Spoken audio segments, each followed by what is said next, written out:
4 নম্বরে নবীজি সাল্লাল্লাহু আলাইহি ওয়াসাল্লাম বলেন ওয়ালিদীনিহা, তবে দ্বীনের ব্যাপারে নবীজি বলেন ফাযফার বিযাতিদ্দীন, তোমরা দ্বীনকে প্রাধান্য দাও।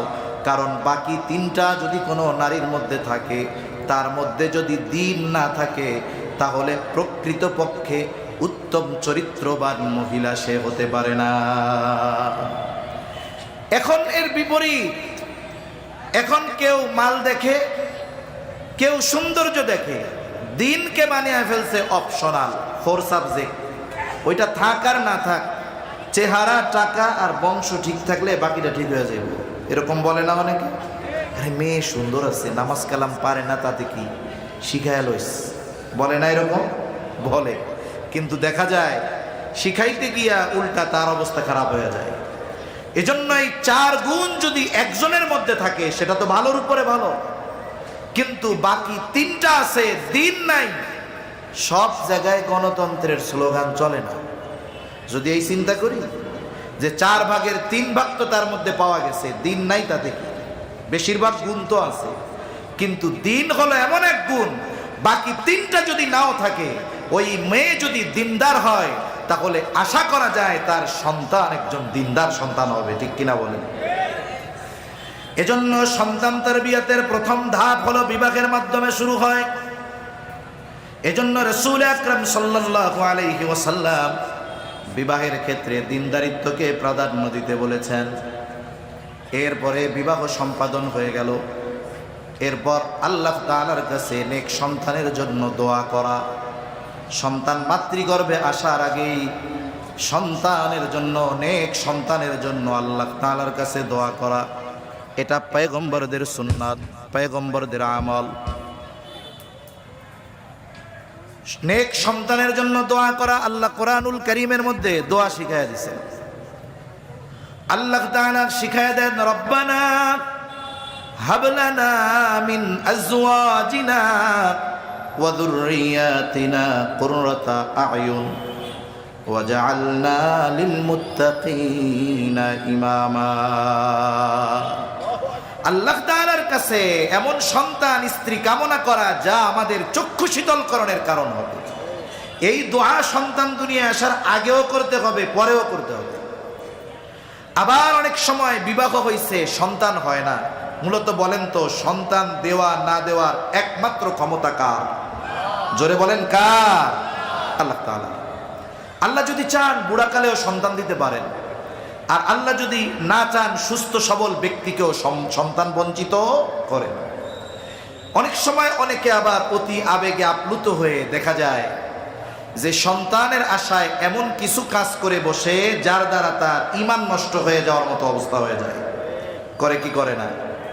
ওই মাজারে গিয়া, ওই জায়গায় গিয়া মানত করবে, বাবার কাছে চাইবে, কিন্তু সন্তান দেওয়ার ক্ষমতা কার?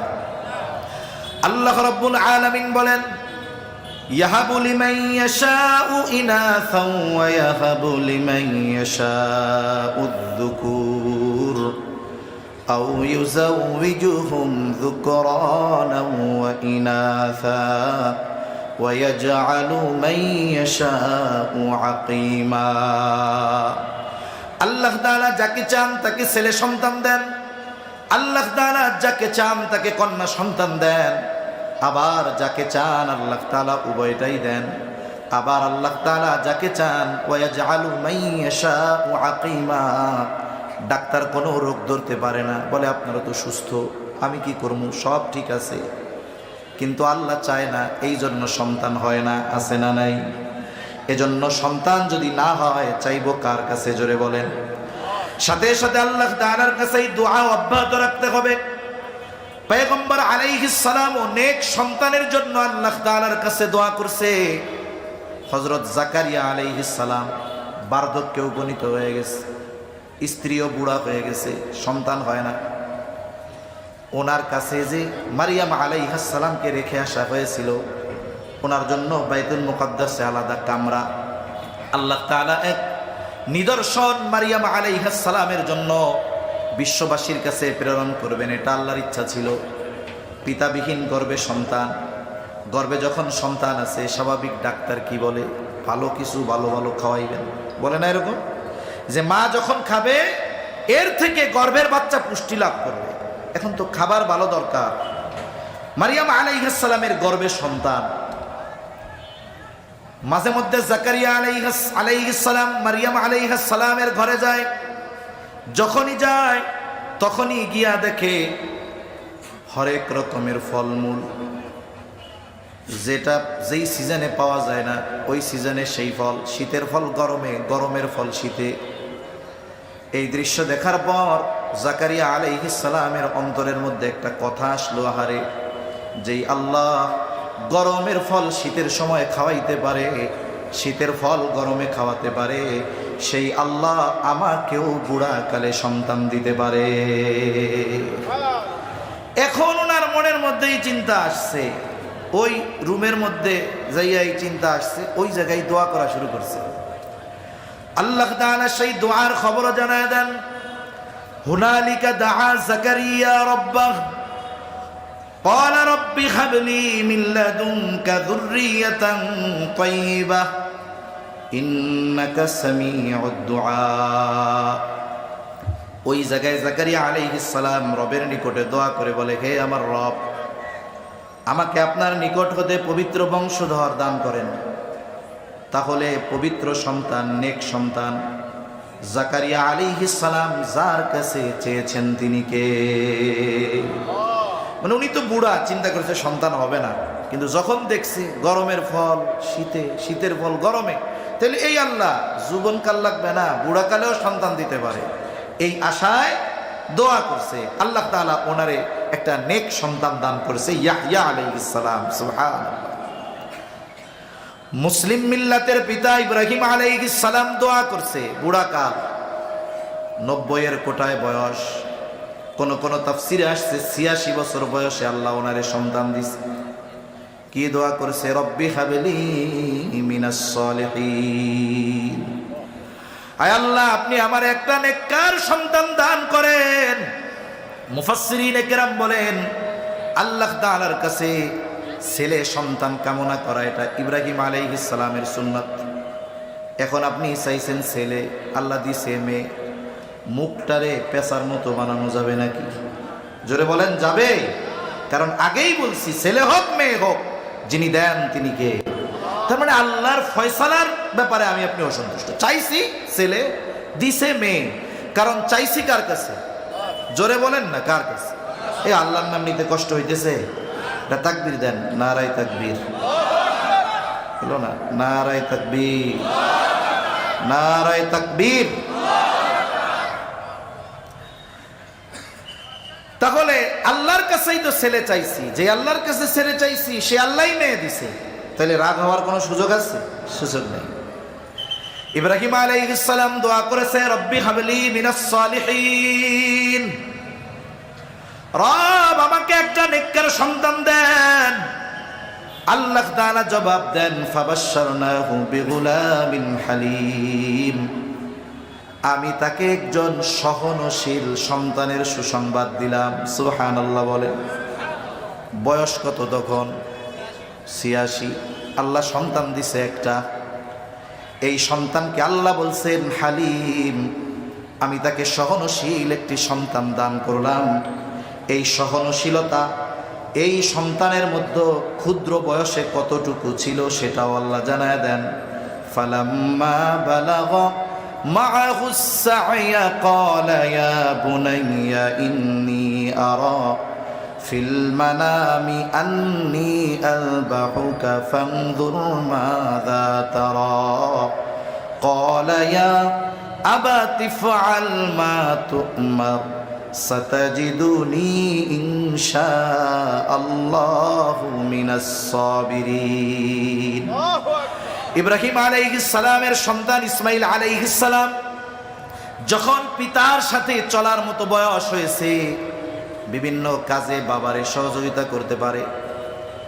একটা বাচ্চা যখন একেবারে সদ্য ভূমিষ্ঠ দুধের শিশু হয়, দুধের শিশু বলে, এর প্রতি যতটুকু মায়া, বাচ্চাটার যখন 2-3 বছর বয়স হয়ে যায়, সাথে সাথে চলে, ঘাড়ের উপরে চলে, কোলে নিয়ে চলা যায়, একটু পরপর খালি।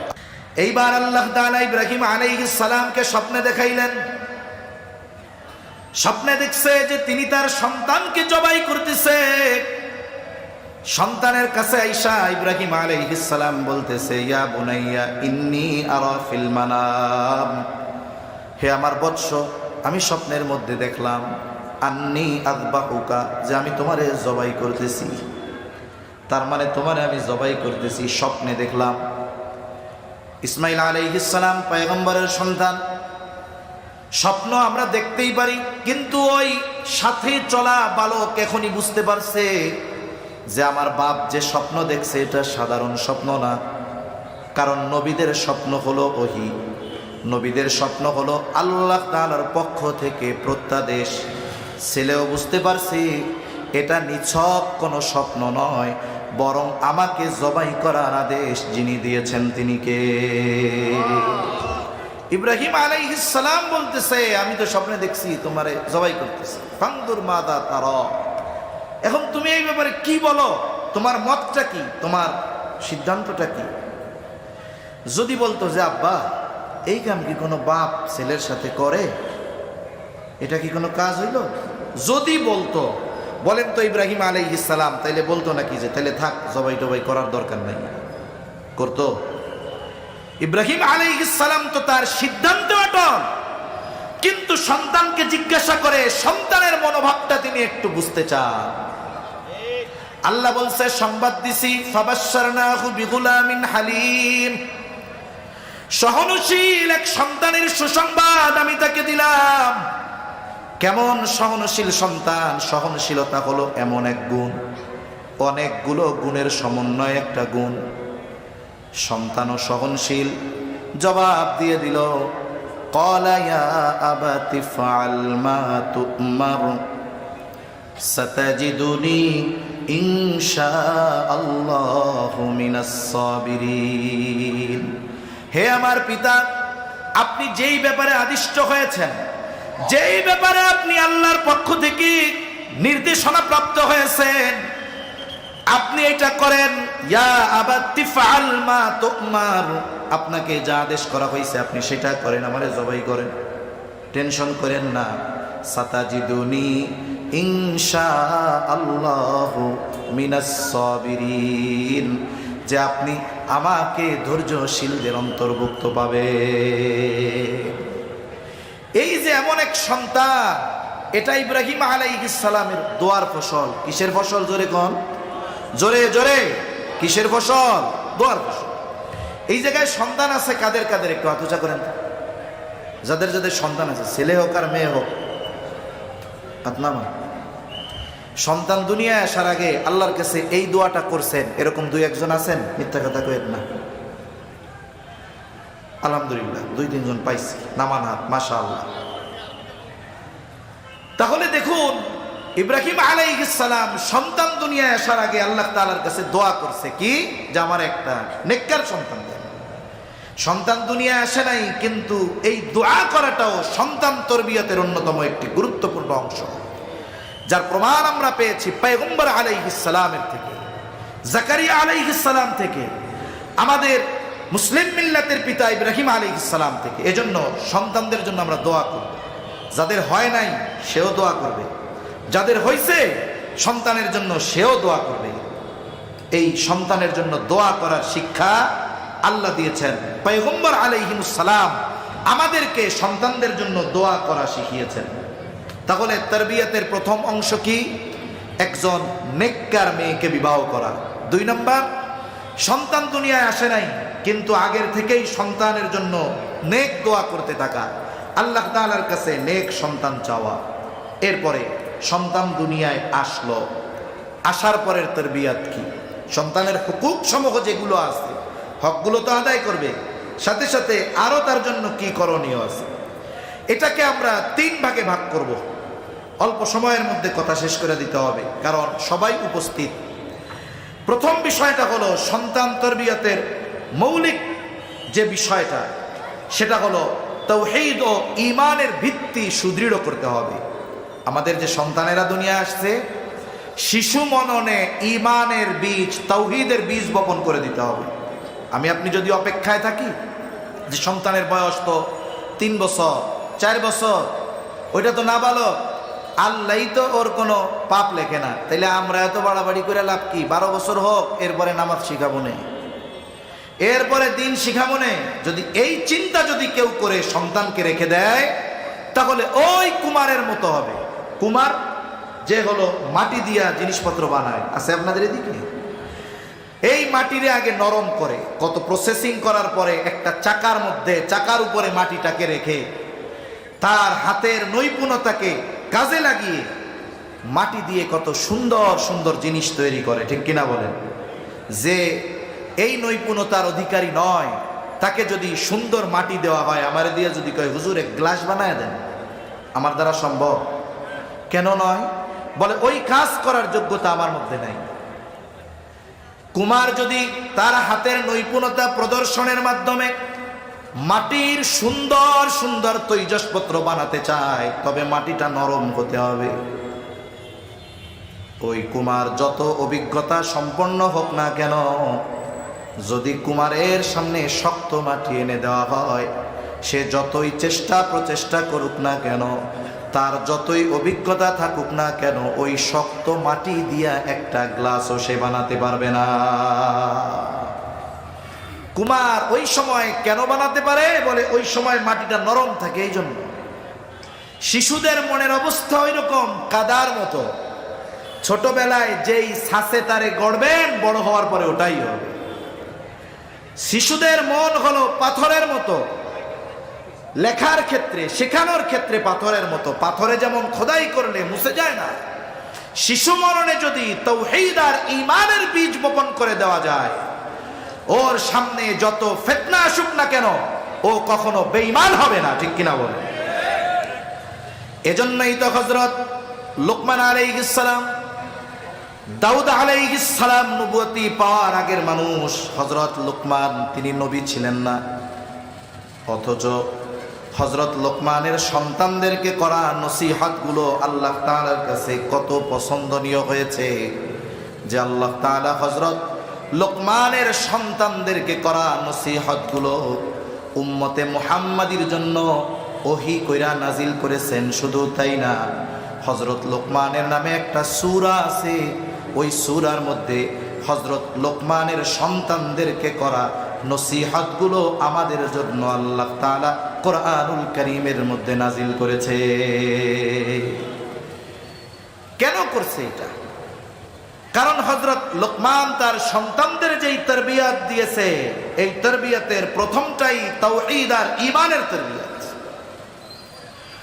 আল্লাহ রাব্বুল আলামিন সূরা লোকমানের মধ্যে বলেন, وَإِذْ قَالَ لُقْمَانُ لِابْنِهِ وَهُوَ يَعِظُهُ يَا بُنَيَّ لَا تُشْرِكْ بِاللَّهِ إِنَّ الشِّرْكَ لَظُلْمٌ عَظِيمٌ। হযরত লোকমান তার সন্তানকে বলতেছে,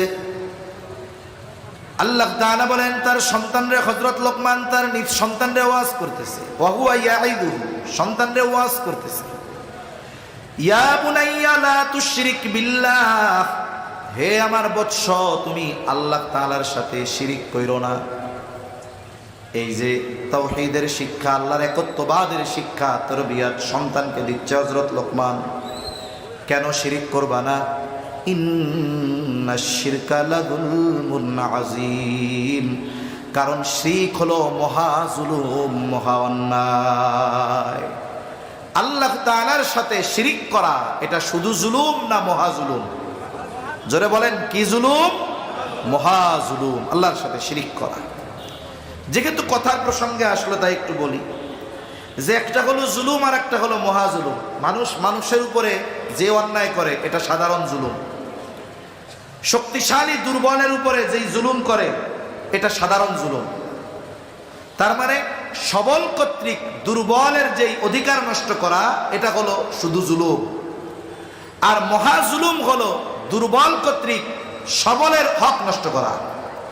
মনে করেন কেউ যদি আমারে আপনারে আইসা এখন বলে যে হুজুর একটা গুরুত্বপূর্ণ ঘটনা ঘটে গেছে, কি হয়েছে? এখন সে বলতেছে, ওই যে ফায়ার সার্ভিসের সামনে একটা হাতি ছাগলরে পাড়া দিয়ে মেরে ফেলছে। বলেন তো, এটা কি কোনো গুরুত্বপূর্ণ ঘটনা হলো নাকি? এটা তো স্বাভাবিক বিষয়, ঠিক কিনা? ছাগল যদি হাতির পাততলে পড়ে, ওটা তো আলু ভর্তা হয়ে যায়। কিন্তু কেউ যদি আইসা বলে হুজুর ঘটনা তো একটা ব্যতিক্রম, কি হয়েছে? ছাগলে লাথি মাইরা হাতিরে মেরে ফেলছে। ঘটনাটা ঘটছে কি? লাথি মারছে ছাগল, তাহলে মইরা গেছে হাতি। তাইলে এটা হলো মহা আশ্চর্য এক ঘটনা। হাতি যদি ছাগলকে মারে এটা স্বাভাবিক ঘটনা। সবল যখন দুর্বলের হক নষ্ট করে বলে এটা স্বাভাবিক জুলুম, এটা হয়। কিন্তু দুর্বল যখন সবলের হক নষ্ট করে তখন এটা মহা জুলুম হয়। আল্লাহ হলেন মহা সবল, মহা পরাক্রমশালী। ওর সাথে আমাদের দুর্বলতা কম্পেয়ার করারও কোনো সুযোগ নেই। অথচ আমরা এত ক্ষুদ্র নগণ্য হয়ে শিরিক করার মাধ্যমে জুলুম করি কার উপরে? আল্লাহর উপরে। আল্লাহর হক নষ্ট করি আর কি। কারণ হকের কথাও আল্লাহর হকের কথাও কোরআন হাদিসে আসছে। আল্লাহর হক হলো ওয়াবুদুল্লাহ ওয়ালা তুশরিকু বিহি শাইআ। আল্লাহর হক হলো তার ইবাদত করা, তার সাথে শিরিক না করা। এই জন্য কোনো ব্যক্তি যখন আল্লাহ তাআলার সাথে শিরিক করে, বলেন তো সে শুধু অন্যায় করে নাকি মহা অন্যায় করে? সন্তানকে এই যে তাওহীদ ঈমানের একত্ববাদের শিক্ষা দিতে হবে, যে আমার সন্তান আল্লাহর সাথে শিরিক করা যাবে না। আল্লাহ এক, আল্লাহ একক, তার সমকক্ষ গোটা সৃষ্টি জগতে কেউ নাই। সন্তানকে শেখাবেন। এখন কথা হইল একেবারে 3 বছরের বাচ্চারে কিভাবে শেখাবো? বাচ্চা যখন একটু বড় হয়, আধুনিক জামানায়, তখন একটু মোবাইলের আকর্ষণ আসে। কিন্তু যখন 3-4 বছর বয়স থাকে তখন সে গল্প শুনতে চায়, ঠিক কিনা বলেন? আমরা বাচ্চাদেরকে গল্প শোনাই, কবিতা শোনাই। কি গল্প, কি কবিতা? বলে হাট্টিমা টিম টিম, তারা মাঠে পাড়ে ডিম, তাদের খাড়া 2টা শিং, তারা হাট্টিমা টিম টিম। আচ্ছা, এই জায়গায় কি 2-1 জন আছেন নাকি এই হাট্টিমা টিম টিম গুলারে দেখছেন? আছেন? সারা দুনিয়ায় একজনকেও খুঁজে পাওয়া যাবে না। তাহলে এই শিশু মননে ঈমান আর তাওহীদের বীজ কোথায়? আমরা তো শিশুর হৃদয়ে মিথ্যার বীজ বপন করে দিচ্ছি। এজন্য তাদেরকে আমরা আল্লাহর সৃষ্টির গল্প শোনাবো। আল্লাহ তাআলা কেমনে এই দুনিয়া সৃষ্টি করছে, মানুষ কেমনে সৃষ্টি করছে, কি জন্য আল্লাহ আমাদেরকে সৃষ্টি করেছে, এই গল্পগুলোর মাধ্যমে আমরা আল্লাহর পরিচয় তার সামনে বারবার বারবার তুলে ধরব। কারণ আল্লাহর সৃষ্টি নিয়ে আলোচনা করলে ওর জায়গায় আল্লাহর পরিচয় পাওয়া যায়। কোনো ব্যক্তি যদি আল্লাহর সৃষ্টি নিয়ে চিন্তা করে, ফিকির করে, তাহলে ওই জায়গায় সে আল্লাহর পরিচয় পেয়ে যাবে। ঘুমানোর আগে বাচ্চারা গল্প শুনতে চায়, নবীজির সিরাত থেকে গল্প শোনান, নবীজির শৈশবকালের গল্প শোনান। ছোট ছোট বাচ্চাদেরকে নবীজির ওই ইয়াতীম সময়, যখন তার মাও নাই বাবাও নাই, ওই সময়ের গল্পগুলা বললেন। আপনার আমার কঠোর হৃদয়ে ওই কথাগুলো রেখাপাত না করতে পারে, কিন্তু ছোট্ট বাচ্চাদেরকে একটু হৃদয় দিয়ে বলেন, দেখবেন ওর চোখের কোণায় রহমতের নবীর মায়ায় পানি ছলছল করতেছে, ঠিক কিনা বলেন? এই যে সিরাতের গল্পগুলা তারে শোনায় গম পাড়ান, নবীর সাথে পরিচয় করায় দেন, আল্লাহর সাথে পরিচয় করায় দেন। তারপরে শেখান যে কোনো কিছু আল্লাহর কাছে চাইতে হয়, কোনো কিছু চাইতে হয় আল্লাহর কাছে। তুমি যদি ভবিষ্যতে কোনো কিছু করতে চাও, বলা তো যায় না কি বিপদ আছে, তুমি এই জন্য ইনশাআল্লাহ বলবা। এখন তুমি কালকে স্কুলে যাবা, কেউ যদি জিজ্ঞাসা করে তুমি বলবা ইনশাআল্লাহ যাব। এই যে আল্লাহর সাথে তার পরিচয় ঘটায় দেওয়া হচ্ছে, শিশু মননে আল্লাহর নাম, আল্লাহর পরিচয়ের বীজ যখন বপন করে দেওয়া হচ্ছে, আশা করা যায় ঈমানের গাছ রোপণ হবে। তো আজ অথবা কাল ওই গাছ ফল দিবে ইনশাআল্লাহ, ঠিক কিনা বলেন? এজন্য ছোটবেলা থেকেই সন্তান তরবিয়তের অন্যতম অংশ আমরা বানাবো, যে তার ঈমান আর তাওহীদকে সুদৃঢ় করব তার হৃদয়ের মধ্যে। এরপরে সাথে সাথে নৈতিক শিক্ষা ও চরিত্র গঠনের মেহনত করতে হবে। আপনি আমি কোনো শিশুকে আঘাত করে পিটিয়ে শাস্তি দিয়ে কোনো কিছু শেখাতে পারবো না। বলে শিশুদের ক্যারেক্টারটা এক ধরনের বানরের মতো। উপমা দেওয়া ঠিক হইল না, তবে একটা গল্প বলবো এই জন্য বললাম। বানর মানুষের থেকে দেখে দেখে শিখে। এক লোক একটা গাছে দেখছে লেবু, লেবু গাছটার চারদিকে পানি, মধ্যে লেবু গাছ, লাঠি দিয়াও লেবু পড়া সম্ভব না, গাছের মধ্যে বানর ভরা, গিয়াও লেবু পাড়া সম্ভব নয়। এক বুদ্ধিমান লোক করছে, লেবু পাড়া লাগবে না, ওরে দিয়া পাড়াম। কেমনে? এইবার হাতে ঢিল ছিল, সে বানরের দিকে নিক্ষেপ করছে। বানর চিন্তা করছে এটা তো ফজিলতের কাজ, কি করা যায়, আমার কাছে তো আর ঢিল মিল নাই, লেবু ছিঁড়া ওর দিকে মারতেছে। তাহলে দেখুন, বানর এই নিক্ষেপ করার কাজটা নিজ বুদ্ধিতে শিখে নাই, বরং সে দেখে দেখে শিখছে। এজন্য আমি আপনি সন্তানকে যেমন চাই আমাকে তেমন করতে হবে। এজন্য দেখবেন বিড়িখোর বাপের পুলা ও প্যান্ট পরা শেখার আগে বিড়ি খাওয়া শিখা যায়, আছে না নাই বলেন? আমাদের এলাকায় এক পুলা হাপুর হাটে, এখনো ভালো মতো হাঁটতে পারে না, ও সাইডে ওর বাবা সিগারেট খেয়ে ফালায় রাখছে। এখন পোলা দেখছে ওইটা, বাপ তো ওইটা গেছে, ছোট বাচ্চা হামাগুড়ি দিয়ে দিয়া ও দুইটান এরকম মারতেছে। চিন্তা করছে আব্বা এই আমল করছে, এটা তো অনেক ফজিলতের আমল, এটা বাদ দেওয়া যাবে না। এই যে বাচ্চাটা যে শিখলো কার কাছ থেকে? এজন্য যদি সন্তানের চরিত্রকে আমরা উত্তম চরিত্রে পরিণত করতে চাই, সন্তানের মধ্যে সত্যবাদিতা, আমানতদারিতা, ন্যায়পরায়ণতা প্রবেশ করাতে চাই, ওই গুণগুলাতে প্রথমে আমাকে আপনাকে গুণান্বিত হতে হবে। আমি আপনি যদি নৈতিকতার গুণে গুণান্বিত হয়ে যাই, আশা করা যায় আমার আপনার ধৈর্য, বিনয়, আচার আচরণ, আমানতদারিতা দেখে দেখে সন্তান এগুলো শিখবে। আমি যদি সন্তানের সাথে মিথ্যা কথা বলি, ও মিথ্যা কথা শিখবে, এটা স্বাভাবিক বিষয়। ছোট বাচ্চার সাথেও মিথ্যা কথা বলা জায়েজ নাই। রাসূল আকরাম সাল্লাল্লাহু আলাইহি ওয়াসাল্লামের কাছে একজন মহিলা আসছে, মহিলা সাথে ছোট বাচ্চা। বাচ্চারা এক জায়গায় যখন অনেকজন হয়, একটু যদি খেলাধুলায় জড়ায় যায় তখন আর বাপ মার কাছে আসতে চায় না। বাচ্চাটা মহিলার থেকে দূরে চলে গেছে, মহিলা বাড়িতে ফিরবে, বারবার বাচ্চাটাকে ডাকতেছে যে আমার কাছে আসো, আসে না। এইবার মহিলা হাতের মুঠ পাকায়া, হাতের মুষ্টিবদ্ধ করে সন্তানের দিকে ইশারা করতেছে এদিকে আসো, তার মানে আমার কাছে যদি আসো তোমারে মজা দিমু। ছোট বাচ্চা দৌড় দিয়া চলে আসছে। এবার হাতের মুঠ খুলে মহিলা ওই বাচ্চার হাতের মধ্যে একটা খেজুর দিয়ে দিছে। রহমতের নবী এই দৃশ্য দেখলেন। এবার মহিলাকে উদ্দেশ্য করে নবীজি সাল্লাল্লাহু আলাইহি ওয়াসাল্লাম বলতেছে, মহিলা শোনো, তুমি যদি এই বাচ্চার হাতে কোনো কিছু না দিতা তাহলে অবশ্যই তুমি মিথ্যাবাদী বলে গণ্য হয়ে যেতা। এইরকম আচার আচরণের মাধ্যমে আমরা বাচ্চাদেরকে মিথ্যা শিখাই। অনেক সময় আমরা মিথ্যা বলতে তাদের উদ্বুদ্ধ করি। স্কুলে আসে নাই, মাদ্রাসায় আসে নাই, পরের দিন আসতে চায় না, ভয় পায়। এখন মা শিখাইয়া দিছে, যে বলবা যে তুমি কালকে অসুস্থ ছিল, তোমার পেটে ব্যথা ছিল। এখন ছোট বাচ্চা স্কুলে আসছে, শিক্ষক ডাক দিছে এদিকে আসো, কি ব্যাপার তুমি কালকে স্কুলে আসো নাই কেন? ও তো ভয় পাইতেছে, বলে হুজুর আমার পেটে ব্যথা ছিল। হুজুরও চালাক, শিক্ষকও চালাক, বলে তোমার যে পেটে ব্যথা ছিল তোমারে কে কইছে? হুজুর আমার আম্মু বলছে হুজুর আমার পেটে ব্যথা ছিল। এই যে মিথ্যার বীজ মজার ছলে আমরা বাচ্চাদের হৃদয়ে বপন করে দিচ্ছি, এটা কখনোই আমাদের জন্য সমীচীন নয়। এজন্য বাচ্চার নীতি নৈতিকতা এগুলোর ব্যাপারে আমাদেরকে সতর্ক হতে হবে। আমরা যদি নীতি নৈতিকতার ব্যাপারে সতর্ক হই তাহলে বাচ্চারা শিখবে।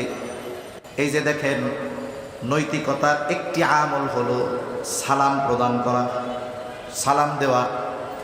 ছোটরা বড়দের সালাম দিবে, এটা নিয়ম। ধরেন বাপকে সন্তান সালাম দিবে। এখন কথা হলো জামানা তো এমন, পিটাইয়াও সালাম দেওয়ানো যায় না। আমরা ছোটদের কাছ থেকে সালাম আশা করি, কিন্তু এই ছোটরা যে আমাদেরকে সালাম দিবে সেটা শেখাতে হবে কাদের? আমাদের। তাদের এই তরবিয়ত দিতে হবে আমাদের। কেমনে? লাঠি দিয়া পিটাইয়া? সবকিছু লাঠি দিয়া হবে না। মনে করেন মাদ্রাসার তালিবুল ইলম রাস্তা দিয়ে এটা যেতেছে, মুরব্বী একজনের সামনে দিয়া ড্যাং ড্যাং করে যাচ্ছে, সালাম দেয় নাই। মুরব্বী রাগ হয়ে গেছে, মাদ্রাসায় পড়ে মুরব্বীদের সালাম দেয় না, দাঁড়া তোর হুজুরের কাছে গিয়া বিচার দিয়া লো, তোর শিক্ষকের কাছে বিচার দিবি। সালাম দিলি না, আবার লাফায় লাফায় সামনে দিয়া যাস। বিচার দিচ্ছে শিক্ষকের কাছে।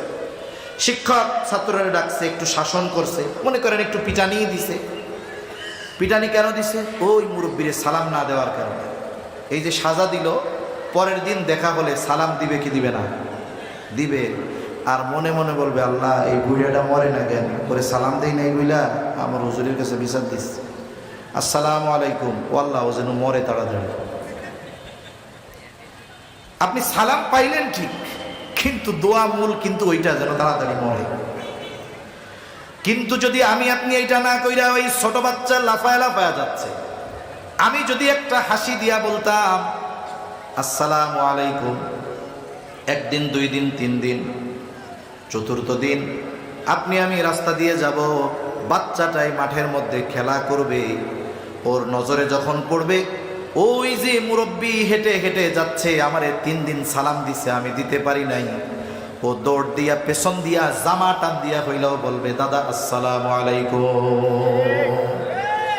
ওই যে বিচার দিয়ে আপনি সালাম পাইছিলেন আর সালাম দিয়া যে সালাম পাইলেন, বলেন তো 2 সালামের মধ্যে তফাৎ আছে না নাই? আছে। সেজন্য সন্তান তরবিয়তের সিস্টেম ভিন্ন।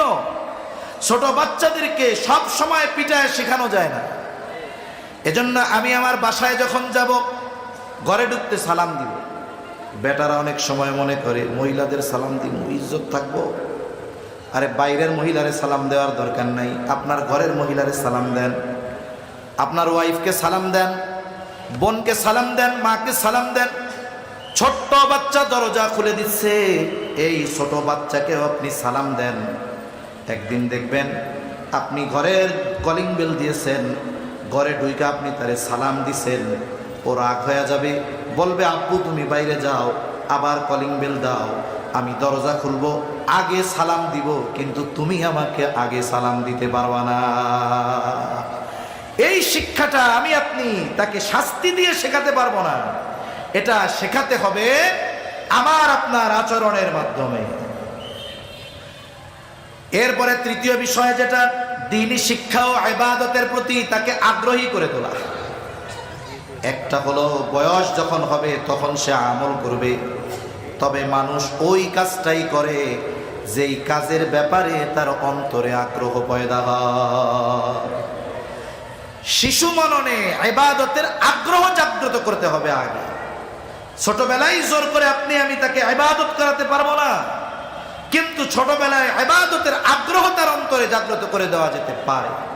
এটার অনেক পদ্ধতি আছে। যেমন আপনি তাকে নামাজ শেখাবেন। নামাজ হাদিসের মধ্যে আসছে, তোমাদের সন্তানদের 7 বছর বয়সে নামাজের আদেশ দাও, 10 বছর বয়সে নামাজ না পড়লে প্রহার করো, আর 10 বছর বয়সে বাচ্চার বিছানাটা আলাদা করে দাও। এখন 7 বছর বয়সে নামাজের আদেশ, কোনো জিনিসের আদেশ করার আগে ওই জিনিস তাকে শেখাতে হয়। 7 বছরে যদি আদেশ করতে হয়, 5 বছর থেকে তাকে শেখাতে হবে। নামাজ শেখাবো কেমনে? আমরা তো নফল সুন্নাত সব মসজিদের মধ্যে পড়ি, বাচ্চারা ঘরে থাকে, এই জন্য যদি সম্ভব হয় নফল সুন্নাত নামাজগুলো ঘরে পড়া। কারণ মহিলারা ঘরের অভ্যন্তরে নামাজ পড়ে, আর পুরুষেরা ঘরের আলো খোলামেলা জায়গায় নামাজ পড়ে। কারো ঘরে যদি ছোট বাচ্চা থাকে, 2-3 বছরের বাচ্চা, দেখবেন ওর বাবা যদি নামাজে দাঁড়ায়, ওর দাদা যদি নামাজে দাঁড়ায়, ওর সারা গায়ে কোনো পোশাক নাই, ও উলঙ্গ, টুপিও খুঁজে পায় না। যখন টুপি পায় না, দেখা যাবে রান্নাঘর থেকে তরকারির বাটি মাথায় দিয়ে এসে কয় আল্লাহু আকবার। ঠিক কিনা বলে? এই যে আল্লাহু আকবার বলা শিখলো, আপনার আমার সাথে সেজদা দেওয়া শিখলো, পিটা নয় বরং সে দেখে দেখে শিখলো। এই ইবাদতের আগ্রহ বাচ্চাদের মধ্যে দেখে দেখে পয়দা। এজন্য বাচ্চারা যখন একটু বড় হয়, 4-5 বছর হয়, মসজিদে নেওয়ায় অভ্যস্ত হতে হবে। আমাদের দেশের অবস্থা হলো, বাচ্চারা একটু মসজিদে গিয়ে যদি চেঁচামেচি করে, নামাজের খুশু খুজু নষ্ট হয়ে যায়। ঠিক না? সামনের কাতারে অনেক মসজিদে অনেক মুসল্লি থাকে, কারো ছোট বাচ্চা যদি পিছনে একটু চেঁচামেচি করে, সালামটা ফিরে এরকম আস্তে আস্তে স্লো মোশনে তাকায়, চোখ গরম করে, ওই কার বুলারে প্যাডেরটা ধরে নিয়ে আইসে, সেই হ্যানতেন, নামাজের খুশু খুজু নষ্ট হয়ে গেল। আচ্ছা বলেন তো, নামাজ কি শুধু স্বাভাবিক সময়? যদি কোনোদিন জেহাদের ময়দানে যেতে হয়, নামাজ আছে না নাই? ওইখানে একদল পাহারা দিবে আর একদল নামাজ পড়বে। ওই সময় তো তলোয়ারের যুদ্ধ, এখন তো মারবে এক একটা। তা আমি চিন্তা করি, ওনার যদি পোলাপানের কেরানিতে নামাজ নষ্ট হয়ে যায়, তাইলে যদি বোম পাশে পড়ে, তাহলে তো পায়খানা করে দিব ওই জায়গায়, ঠিক কিনা বলেন? বাইতুল্লাহ দেখবেন, হারামাইনে, মক্কা মদিনায়, সব আরবের মসজিদগুলোর মধ্যে ছোট ছোট বাচ্চারা দৌড়াদৌড়ি করতেছে। আচ্ছা, আপনি গাছ লাগাইছেন, বাগান, কিন্তু কোনো পাখি কোনোদিন আসে না, এই বাগানের আসল মজা পাওয়া যাবে? কিচিরমিচির আওয়াজের কারণে মজা পাওয়া যায়। এজন্য যেই বাচ্চা বুঝে, একেবারে ছোটটা না, 5-6 বছর বয়স, ওকে মসজিদে আনায় অভ্যস্ত হন, তাহলে কি হবে? একটা সময় 7 বছরে নামাজের আদেশ করা লাগবে না, ও পাক্কা নামাজি হয়ে যাবে ইনশাআল্লাহ। এইভাবে বাচ্চাদেরকে ইবাদতের প্রতি আগ্রহী করে তোলা। ছোট বাচ্চা রোজা ফরজ হয় নাই, রোজা রাখতে চায়, তাহলে যেই বাচ্চা 6 বছরের নামাজে অভ্যস্ত হয়ে গেছে, ওরে 7 বছরে নামাজের জন্য আদেশ করা লাগবে? লাগবে না। এই পরিবেশের একটা বিষয় আছে। এই জন্য মাদ্রাসায় যারা পড়ে, দেখেন অনেক সময় 5 বছরের বাচ্চার নামাজের একাগ্রতা দেখে আমাদের লজ্জা লাগে। ছোট বাচ্চা কত সুন্দর ইবাদত করতেছে। এজন্য সন্তান প্রতিপালনের অন্যতম একটি বিষয় যে সন্তানকে ইবাদতের প্রতি আগ্রহী করে তোলা, সাথে সাথে দ্বীনি শিক্ষার ব্যবস্থা করা। দ্বীনি শিক্ষার ব্যবস্থা করা। আগে তো মাদ্রাসা মানে আমরা বুঝতাম যে মাদ্রাসায় পড়বে শুধু সবচাইতে ব্রেন খারাপ যেটার এইটা, আর সবচাইতে গরিব মানুষ যেটা, তার সন্তানটাকে মাদ্রাসায় দিবে। কিন্তু পারিপার্শ্বিক পরিস্থিতি এই ধরনের এলিট শ্রেণীর মানুষের চোখ কান খুলে দিয়েছে যে আমি যতই সম্পদ উপার্জন করি না কেন, আমার সন্তানদেরকে যদি বাস্তবিক অর্থে ভালো মানুষে পরিণত না করতে পারি, অঢেল সম্পদের মালিক হওয়ার পরেও বার্ধক্যকালে আমার উপার্জিত, আমার বানানো ওই 10 তলা বাড়িতে আমার জায়গা হবে না। এজন্য দেখেন প্রাইভেট মাদ্রাসাগুলো গড়ে উঠতেছে। আমাদের নূরে মদিনা মাদ্রাসা, আমাদের বিপ্লবী ভাইয়ের মাদ্রাসা, কত সুন্দর। সব ধরনের, সব স্তরের মানুষেরা তাদের সন্তানদেরকে এখানে দ্বীন শেখার জন্য দিয়েছে। এজন্য সন্তান তরবিয়তের অন্যতম একটি ধারা হলো তাদেরকে আমলে আগ্রহী করা, সাথে সাথে দ্বীন শিক্ষা দেওয়া। আমি 3টা পয়েন্ট বলেছি বাচ্চারা দুনিয়ায় আসার পরে তরবিয়ত, এর আগে 2টা বলেছি, মোট 5টা। মূল কথা, সন্তান তরবিয়ত এটা চলমান এক প্রক্রিয়া, সন্তান দুনিয়ায় আসলেই করতে হবে তা না। 1 নাম্বার, বিবাহের সময় একজন উত্তম মা নির্বাচন, এটা হলো সন্তানের তরবিয়তের প্রথম ধারা।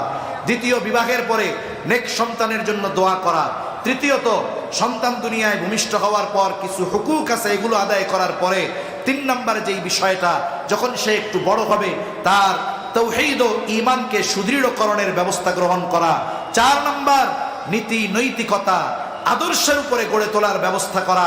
5 নম্বর, ইলমে দ্বীন ও ইবাদতের প্রতি তার আগ্রহ সৃষ্টি করা। যদি এই কাজগুলো আমরা করি, তাহলে ওই সন্তান আল্লাহ প্রদত্ত এমন এক নেয়ামত আমার আপনার জন্য হবে, যেই সন্তান আমার জন্য দুনিয়া আখিরাতে সম্মানের কারণ হবে ইনশাআল্লাহ। আল্লাহ সুবহানাহু ওয়া তাআলা আমাদের কথাগুলো বুঝবার তৌফিক দান করেন, আমিন। ওয়া আখিরু দাওয়ানা আলহামদুলিল্লাহি রাব্বিল আলামিন। খেদমতে কিছু দ্বীনি কথা বলবার লক্ষ্যে পবিত্র কোরআনুল কারীম থেকে একটা আয়াত ও রাসূল আকরাম সাল্লাল্লাহু আলাইহি ওয়াসাল্লামের অগণিত হাদিস থেকে একটা হাদিসের অংশ পাঠ করেছি। আল্লাহ তাআলার কাছে তৌফিক চাই, আল্লাহ তাআলা কিছু কথা বলার তৌফিক দেন যেগুলো আমাদের সবার দুনিয়া এবং আখিরাতের জন্য কল্যাণকর হয়। সকলে জবান খুলে বলি আমিন। সম্মানিত উপস্থিতি, আল্লাহ তাআলা এ দুনিয়াতে আমাদেরকে অজস্র অগণিত নিয়ামত দান করেছেন। জীবনের প্রতিটা ক্ষণে ক্ষণে আমরা আল্লাহ তাআলার নিয়ামত ভোগ করি। এটা বুঝি আর না বুঝি, মানি আর না মানি, প্রত্যেকটা মুহূর্তে আমরা নিয়ামত ভোগ করি কার? জবান খুলে বলেন আরো জোরে, কার? আল্লাহ তাআলা। এ দুনিয়াতে আল্লাহ তাআলা আমাদেরকে যে নিয়ামতগুলো দিয়েছেন, এই নিয়ামতগুলোর মধ্যে অন্যতম দামি এক নিয়ামত হলো সন্তান। যাদের সন্তান আছে তো আছে, যাদের এখন নাই আল্লাহ চাইলে ভবিষ্যতে হবে, ঠিক কিনা বলেন? যারা এই নেয়ামত পেয়ে গেছে তো তারা পেয়ে গেছে, যারা পায় নাই তারা ভবিষ্যতে পাবে। আল্লাহ তাআলা যখন নেয়ামত দেন, নেয়ামত পাওয়ার পরে বান্দার কাজ কি? নেয়ামতের শুকরিয়া আদায় করা। নেয়ামতের শুকরিয়া অনেকগুলো ধরনে হতে পারে, অনেক ধরনে নেয়ামতের শুকরিয়া হয়। জবানের শুকরিয়া হয়, অনেক সময় নেয়ামতের শুকরিয়া জবান দিয়ে আদায় করলে আদায় হয়ে যায়। অনেক সময় অর্থ দিয়ে নেয়ামতের শুকরিয়া আদায় করতে হয়। অনেক সময় ইবাদতের মাধ্যমে নেয়ামতের শুকরিয়া আদায় করতে হয়। তার মানে নেয়ামত যেমন, ওই নেয়ামতের শুকরিয়া আদায়ের পদ্ধতি তেমন। যেহেতু আমরা এখানে যারা আছি, এই নেয়ামত যাদের আছে তো আলহামদুলিল্লাহ, যাদের নাই আল্লাহ চাইলে ভবিষ্যতে হবে। সুতরাং এই নেয়ামতটা যেন আমার দুনিয়া আখেরাতে কাজে লাগে, এই জন্য যে আলোচনাটা করার ইচ্ছা পেশ করেছি, আমরা খেয়াল দিয়ে শুনব। যাদের ওই আলোচনা এখন কাজে লাগবে তো লাগবে, আর যাদের না লাগবে ভবিষ্যতের জন্য ওটাকে স্মরণ রাখবো ইনশাআল্লাহ। তাহলে আল্লাহ প্রদত্ত সবচাইতে নেয়ামতগুলোর মধ্যে অন্যতম এক নেয়ামত হলো সন্তান। এটা মানব জীবনের শ্রেষ্ঠ আমানতগুলোর মধ্যে অন্যতম একটি আমানত। এটা যেমন নেয়ামত, অনুরূপভাবে এটা এই সন্তান আমাদের কাছে আমানত। কিন্তু অধিকাংশ মানুষ সন্তানকে মনে করে জীবন পরিচালনার, জীবন চক্রের একটা মাধ্যম। যেমন একজন মনে করে যে আমি এখন উপার্জন করি, আমার মা বাবা বৃদ্ধ, আমি তাদেরকে খাওয়াই, তারা যখন মারা যাবে আমি বৃদ্ধ হব, আমার সন্তান আমাকে উপার্জন করে খাওয়াবে। এই দৃষ্টিকোণ থেকে অনেক মানুষ সন্তানকে শুধুমাত্র দুনিয়ায় এটিএম বুথের মতো মনে করে, যে জীবন পরিচালনার এক চক্র এরকম।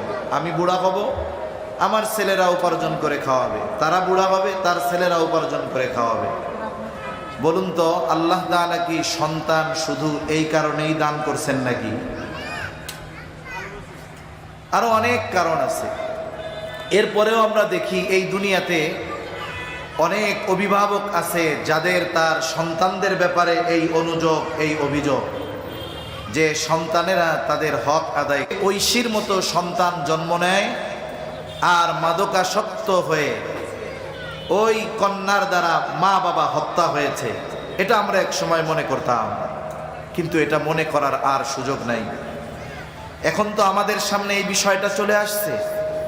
একজন আলেমও সে তার সন্তানকে সঠিকভাবে প্রতিপালন না করার কারণে ওই সন্তানের হাতে নৃশংসভাবে তার হত্যার শিকার হওয়া লাগছে, এমনও নজির আমাদের দেশে ঘটতেছে, ঠিক কিনা বলেন?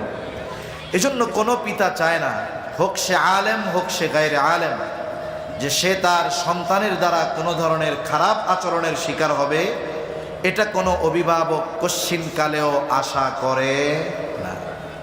এখন আমরাও যদি এই আশা করি যে আমাদের সন্তান ভালো হবে, আমাদের সাথে সদাচরণ করবে, ভালো ব্যবহার করবে, তাহলে আমাদেরকে ইসলামের আলোকে সন্তান লালন পালনের যেই পদ্ধতি ইসলাম শিখিয়ে দিয়েছে, এই পদ্ধতিতে সন্তান প্রতিপালন করতে হবে। তাহলে আশা করা যায় এই সন্তানেরাই আগামী প্রজন্ম। কারণ জাতি গঠনের জন্য ব্যক্তি দরকার। এখন এই ব্যক্তিগুলো যদি পরিপূর্ণভাবে মনুষ্যত্বহীন হয়, তাহলে ওই জাতি পশুর চাইতেও নিকৃষ্ট হবে। ওই জাতি এই দুনিয়ায় প্রতিনিধিত্ব করতে পারবে না, একটা অসুস্থ জাতিতে পরিণত হবে, ঠিক কিনা বলেন? এজন্য সম্মানিত উপস্থিতি, ইসলাম দুনিয়ার কল্যাণের কথা, আখেরাতের কল্যাণের কথা মাথায় রেখে সন্তান প্রতিপালনের পদ্ধতি ইসলাম আমাদেরকে জানিয়ে দিয়েছে। বর্তমান সময় এক চ্যালেঞ্জের যুগ। এই যুগে ইসলাম সন্তান প্রতিপালনে আমাদের কি দিক নির্দেশনা দিয়েছে, সাথে সাথে বর্তমান সময়ের যেই চ্যালেঞ্জ, আমরা কিভাবে সন্তানদের ক্ষেত্রে মোকাবেলা করব, এই বিষয় নিয়ে কিছু মুযাকারা আমি আপনাদের সাথে করব ইনশাআল্লাহ। কারণ একটা ব্যক্তির যদি অঢেল সম্পদ থাকে, তার সন্তান যদি মাদকাসক্ত হয়, ওই অঢেল সম্পদ তাকে শান্তি দিতে পারে না।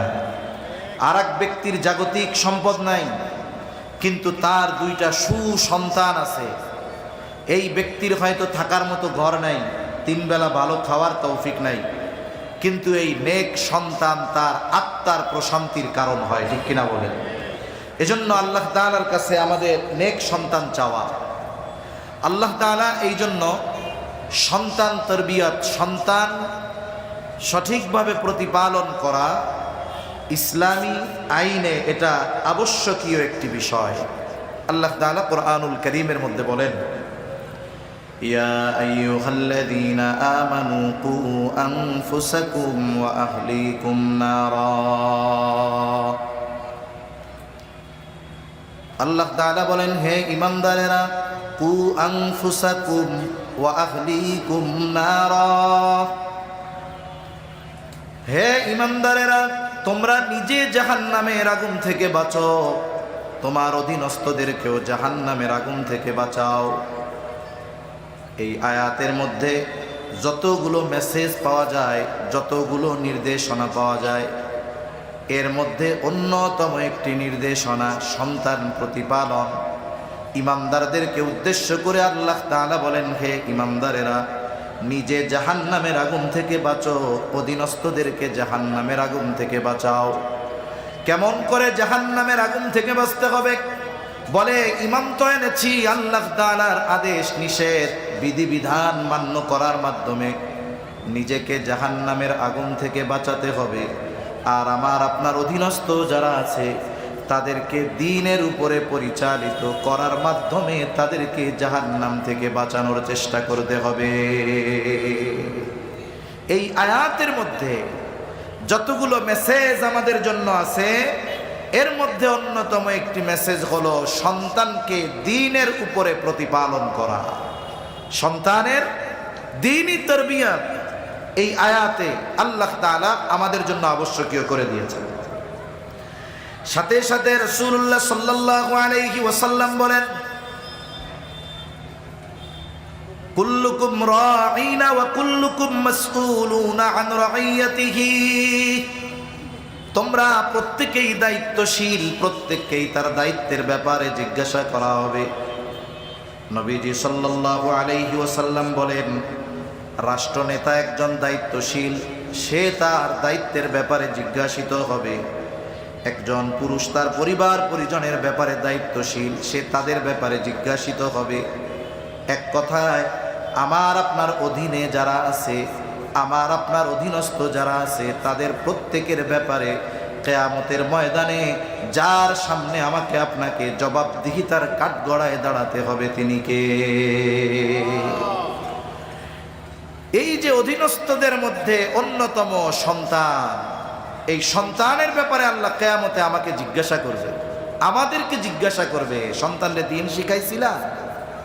যদি সেই দিন আমি আপনি দুনিয়ায় সন্তানকে ইসলামী তারবিয়াতের আলোকে, ইসলামের আলোকে তাকে প্রতিপালন না করে থাকি, দ্বীনের উপরে যদি তাকে আমি আপনি প্রতিপালন না করে থাকি, সেই দিন যেই সন্তানকে আপনি শহরের সবচাইতে দামি স্কুলে পড়িয়েছেন, যেই সন্তানকে আপনি আপনার সবচাইতে দামি পোশাকগুলো কিনে দিয়েছেন, ওই সন্তান দুনিয়ার বুকে তাকে দ্বীনি তারবিয়ত না দেওয়ার কারণে কিয়ামতের দিন আপনার আমার দিকে অভিযোগের আঙ্গুল তুলবে।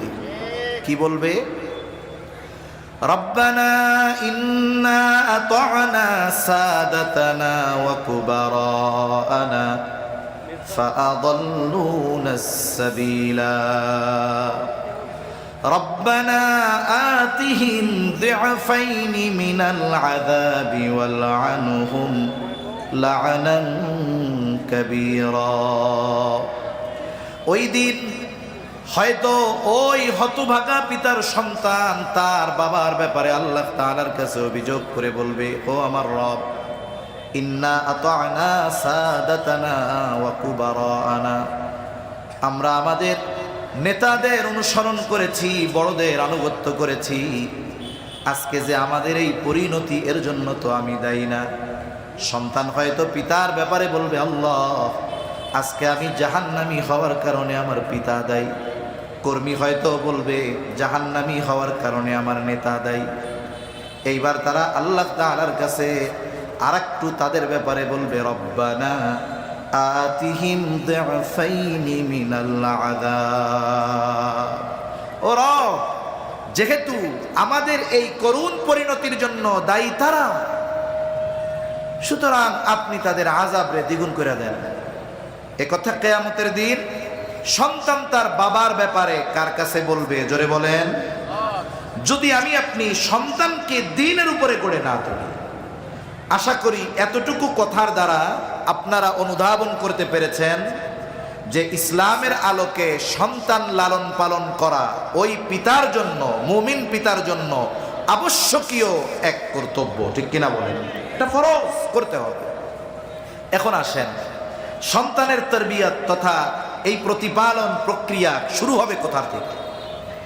এখন এই বাংলাদেশেও অনলাইনে অনেক কোর্স আছে, সেখানে প্যারেন্টিং শিক্ষা দেওয়া হয়। প্যারেন্টিং মানে এই প্রতিপালন, সন্তান লালন পালন, যে আপনার অবাধ্য সন্তানকে আপনি কিভাবে কথা শোনাবেন, আপনার সন্তান মাদকাসক্ত, একে আপনি কিভাবে পথে আনবেন, এরকম কোর্স আছে। অনলাইন অফলাইনে কোর্স আছে এবং এই কোর্সগুলো হাই ডিমান্ডের কোর্স। এক একটা কোর্স 30, 40, 50 হাজার টাকা খরচ করে কোর্স করা লাগে, সন্তান লালন পালন শেখা লাগে। অথচ ইসলাম সন্তান লালন পালন আমাদেরকে কোরআন সুন্নাহর আলোকে শিক্ষা দিয়েছে। জাগতিক থিঙ্ক হলো, জাগতিক চিন্তা হলো সন্তান দুনিয়ায় আসার পরে সন্তানের তারবিয়াত শুরু হবে, এটা হলো জাগতিক চিন্তা। কিন্তু ইসলাম সন্তান তারবিয়াত শুরু করার নির্দেশনা দিয়েছে সন্তান দুনিয়ায় আসার আগে। সুবহানাল্লাহ বলেন। তাহলে ইসলামের আলোকে সন্তান প্রতিপালন শুরু হয় সন্তান দুনিয়ায় আসার পর না আগে? জোরে বলেন। এখন এই তারবিয়াত শুরু হয় কোথা থেকে? সন্তানের তারবিয়াত সন্তান জন্মের বহু আগে থেকে। একটা লোক বিবাহ করার আগে থেকে সন্তানের তারবিয়াত শুরু হয়। কেন? কারণ স্বাভাবিক থিঙ্ক হলো এইটা, প্রত্যেকটা সন্তানের উপরে তার মায়ের একটা প্রভাব থাকে, এটাই বাস্তব। কারণ প্রত্যেকটা সন্তানের প্রথম শিক্ষার জায়গা হলো তার মা। এই যে আমরা বাংলায় কথা বলি, বলেন তো এটা আমাদের কি ভাষা? জোরে বলেন, কি ভাষা? এখন বাচ্চারে কি শুধু তার মা কথা শিখাইছে নাকি? আমরাও তো শিখাইছি, ঠিক কিনা? পিতৃভাষা কেন বলে না? বলে সন্তান মূলত কথাগুলো শিখে তার মায়ের জবান থেকে, তার মার থেকে শুনে শুনে কথা শিখে। এই জন্য যেই ভাষায় কথা বলে মায়ের থেকে শিখে, ওটাকে পিতৃভাষা বলা হয় না, ওটাকে মাতৃভাষা বলা হয়। মায়ের থেকে কথা শিখে, আচার আচরণ আখলাক সব কিছু তার মায়ের থেকে সন্তানের মধ্যে আসে, এটা স্বাভাবিক এক প্রক্রিয়া। এজন্য ইসলাম বিবাহ থেকে সন্তান তারবিয়াতের প্রস্তুতি নিতে বলেছে। কারণ সন্তান মায়ের গর্ভে অবস্থান করবে, মার থেকে তার মূল তারবিয়াত শুরু হবে। এই জন্য রাসূলুল্লাহ সাল্লাল্লাহু আলাইহি ওয়াসাল্লাম বলেন, তুনকাহুল মারআতু লিআরবাঈন, 4টি জিনিস দেখে, 4টি গুণের কারণে বিবাহ করা হয়। নারীদেরকে মানুষ 4টি গুণ দেখে বিবাহ করে। 1 নাম্বার লিমালিহা, দেখে যে ওই মহিলার বা ওই মেয়ের মাল কত আছে, টাকা পয়সা কত আছে, সে ধনী কিনা এটা দেখে। এরপরে দেখে ওয়ালি হাসাবিহা, দেখা হয় যে তার বংশ কেমন, নসল কেমন, উচ্চ বংশীয় কিনা। এরপরে দেখা হয় তার সৌন্দর্য, জামালিহা, তার সৌন্দর্য কেমন। এরপরে 4 নম্বরে নবীজি সাল্লাল্লাহু আলাইহি ওয়াসাল্লাম বলেন ওয়ালি দীনিহা, তবে দ্বীনের ব্যাপারে নবীজি বলেন ফাযফার বিযাতিদ্দীন, তোমরা দ্বীনকে প্রাধান্য দাও। কারণ বাকি 3টা যদি কোনো নারীর মধ্যে থাকে, তার মধ্যে যদি দ্বীন না থাকে, তাহলে প্রকৃতপক্ষে উত্তম চরিত্রবান মহিলা সে হতে পারে না। এখন এর বিপরীত, এখন কেউ মাল দেখে, কেউ সৌন্দর্য দেখে, দ্বীনকে বানিয়ে ফেলছে অপশনাল, 4 সাবজেক্ট। ওইটা থাক আর না থাক, চেহারা, টাকা আর বংশ ঠিক থাকলে বাকিটা ঠিক হয়ে যাবে, এরকম বলে না অনেকে? আরে মেয়ে সুন্দর আছে, নামাজ কালাম পারে না, তাতে কি, শিখায় লইস, বলে না এরকম? বলে, কিন্তু দেখা যায় শিখাইতে গিয়া উল্টা তার অবস্থা খারাপ হয়ে যায়। এজন্য এই 4 গুণ যদি একজনের মধ্যে থাকে সেটা তো ভালোর উপরে ভালো, কিন্তু বাকি 3টা আছে, দিন নাই। সব জায়গায় গণতন্ত্রের স্লোগান চলে না। যদি এই চিন্তা করি যে 4 ভাগের 3 ভাগ তো তার মধ্যে পাওয়া গেছে, দিন নাই, তাতে কি? বেশিরভাগ গুণ তো আছে, কিন্তু দিন হলো এমন এক গুণ, বাকি 3টা যদি নাও থাকে, ওই মেয়ে যদি দিনদার হয় তাহলে আশা করা যায় তার সন্তান একজন দিনদার সন্তান হবে, ঠিক কিনা বলেন? এজন্য সন্তান তারবিয়াতের প্রথম ধাপ হলো বিবাহের মাধ্যমে শুরু হয়। এজন্য রাসূল আকরাম সাল্লাল্লাহু আলাইহি ওয়াসাল্লাম বিবাহের ক্ষেত্রে দিনদারিত্বকে প্রাধান্য দিতে বলেছেন। এরপরে বিবাহ সম্পাদন হয়ে গেল, এরপর আল্লাহ তাআলার কাছে নেক সন্তানের জন্য দোয়া করা। সন্তান মাতৃগর্ভে আসার আগেই সন্তানের জন্য, নেক সন্তানের জন্য আল্লাহ তাআলার কাছে দোয়া করা, এটা পয়গম্বরদের সুন্নাত, পয়গম্বরদের আমল। নেক সন্তানের জন্য দোয়া করা আল্লাহ কোরআনুল কারীমের মধ্যে দোয়া শিখায়া দিয়েছেন। আল্লাহ তাআলা শিখায়া দেন, রব্বানা হাব লানা মিন আজওয়াজিনা ওয়া যুররিয়াতিনা কুররাতা আ'য়ুন ওয়াজআলনা লিল মুত্তাকিনা ইমামা। আল্লাহ তাআলার কাছে এমন সন্তান স্ত্রী কামনা করা যা আমাদের চক্ষু শীতলকরণের কারণ হবে। এই দোয়া সন্তান দুনিয়ায় আসার আগেও করতে হবে, পরেও করতে হবে। আবার অনেক সময় বিবাহ হয়েছে, সন্তান হয় না। মূলত বলেন তো, সন্তান দেওয়া না দেওয়ার একমাত্র ক্ষমতা কার? জোরে বলেন কার? আল্লাহ তাআলা। আল্লাহ যদি চান বুড়াকালেও সন্তান দিতে পারেন, আর আল্লাহ যদি না চান সুস্থ সবল ব্যক্তিকেও সন্তান বঞ্চিত করেন। অনেক সময় অনেকে আবার অতি আবেগে আপ্লুত হয়ে দেখা যায় যে সন্তানের আশায় এমন কিছু কাজ করে বসে যার দ্বারা তার ঈমান নষ্ট হয়ে যাওয়ার মতো অবস্থা হয়ে যায়। করে কি করে না? ওই মাজারে গিয়ে, ওই জায়গায় গিয়ে মানত করবে, বাবার কাছে চাইবে, কিন্তু সন্তান দেওয়ার ক্ষমতা কার?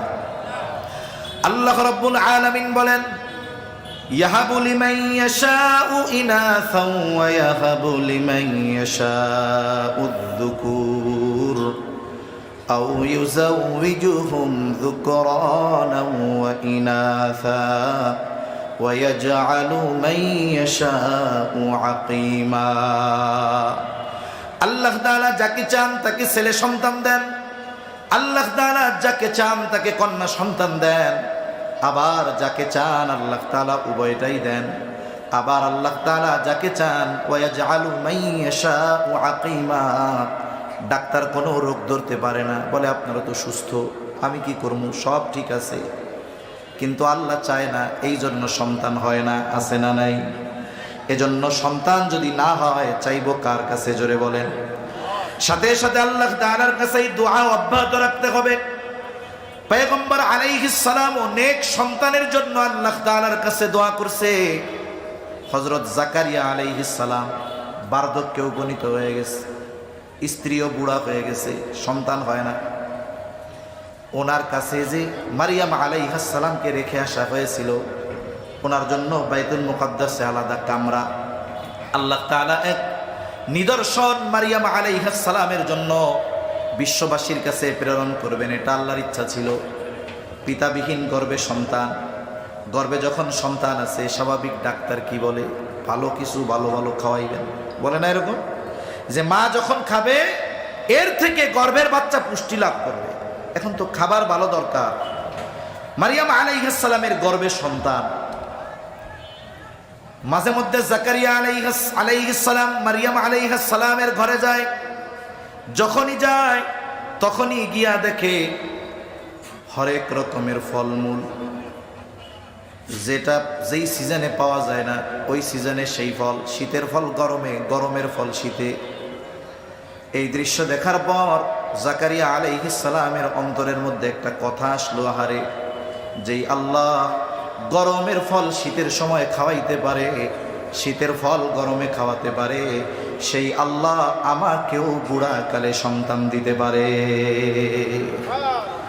এখন ওনার মনে মনের মধ্যেই চিন্তা আসছে, ওই রুমের মধ্যে যাইয়াই চিন্তা আসছে, ওই জায়গায় দোয়া করা শুরু করছে। আল্লাহ তাআলা সেই দোয়ার খবর জানায় দেন, হুনালিকা দাআ যাকারিয়া রাব্বাহ ক্বালা রাব্বি হাবলি মিন লাদুনকা যুররিয়াতান তাইয়্যিবাহ ইন্নাকা সামিউদ দুআ। ওই জায়গায় জাকারিয়া আলাইহিস সালাম রবের নিকটে দোয়া করে বলে, হে আমার রব, আমাকে আপনার নিকট হতে পবিত্র বংশধর দান করেন। তাহলে পবিত্র সন্তান, নেক সন্তান জাকারিয়া আলাইহিস সালাম যার কাছে চেয়েছেন তিনি কে? মানে উনি তো বুড়া, চিন্তা করেছে সন্তান হবে না, কিন্তু যখন দেখছে গরমের ফল শীতে, শীতের ফল গরমে, তাহলে এই আল্লাহ যৌবনকাল লাগবে না, বুড়াকালেও সন্তান দিতে পারে, এই আশায় দোয়া করছে। আল্লাহ তাআলা ওনারে একটা নেক সন্তান দান করেছে, ইয়াহইয়া আলাইহিস সালাম। সুবহানাল্লাহ।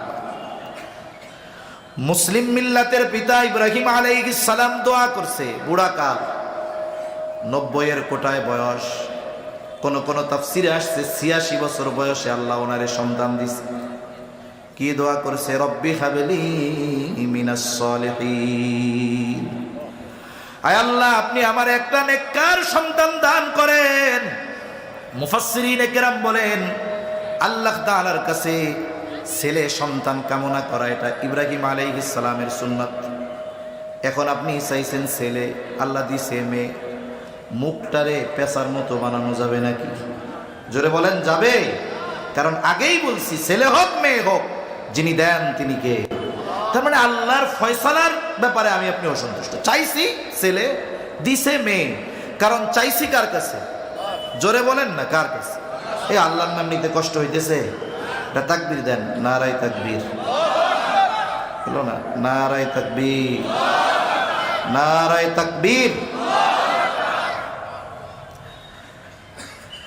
তাহলে আল্লাহর কাছেই তো ছেলে চাইছি, যে আল্লাহর কাছে ছেলে চাইছি সে আল্লাহই মেয়ে দিছে, তাহলে রাগ হওয়ার কোনো সুযোগ আছে? সুযোগ নেই। ইব্রাহিম আলাইহিস সালাম দোয়া করেছে, রব্বি হাবলি মিনাস সলিহিন, রব আমাকে একটা নেককার সন্তান দেন। আল্লাহ তাআলা জবাব দেন, ফাবাশশারনাহু বিগুলামিন হালিম, আমি তাকে একজন সহনশীল সন্তানের সুসংবাদ দিলাম। সুবহানাল্লাহ বলেন। বয়স কত তখন? 86। আল্লাহ সন্তান দিছে একটা, এই সন্তানকে আল্লাহ বলছেন হালিম, আমি তাকে সহনশীল একটি সন্তান দান করলাম। এই সহনশীলতা এই সন্তানের মধ্যে ক্ষুদ্র বয়সে কতটুকু ছিল সেটাও আল্লাহ জানায় দেন। ফালাম্মা বালাগা মাআহুস সা'য়া ক্বালা ইয়া বুনাইয়া ইন্নী আরা ফিল মানামি আন্নী আযবাহুকা ফানজুর মাযা তারা ক্বালা ইয়া আবাতি ইফআল মা তু'মার সাতাজিদুনি ইনশাআল্লাহ। Must be one of those internet ballers. And what you do to get a car like this? Gotta be into investments, man. Please show me one tool that you use personally. There's this Pocket Broker app, and it's perfect if you're starting out, and you can figure it out in like 5 minutes.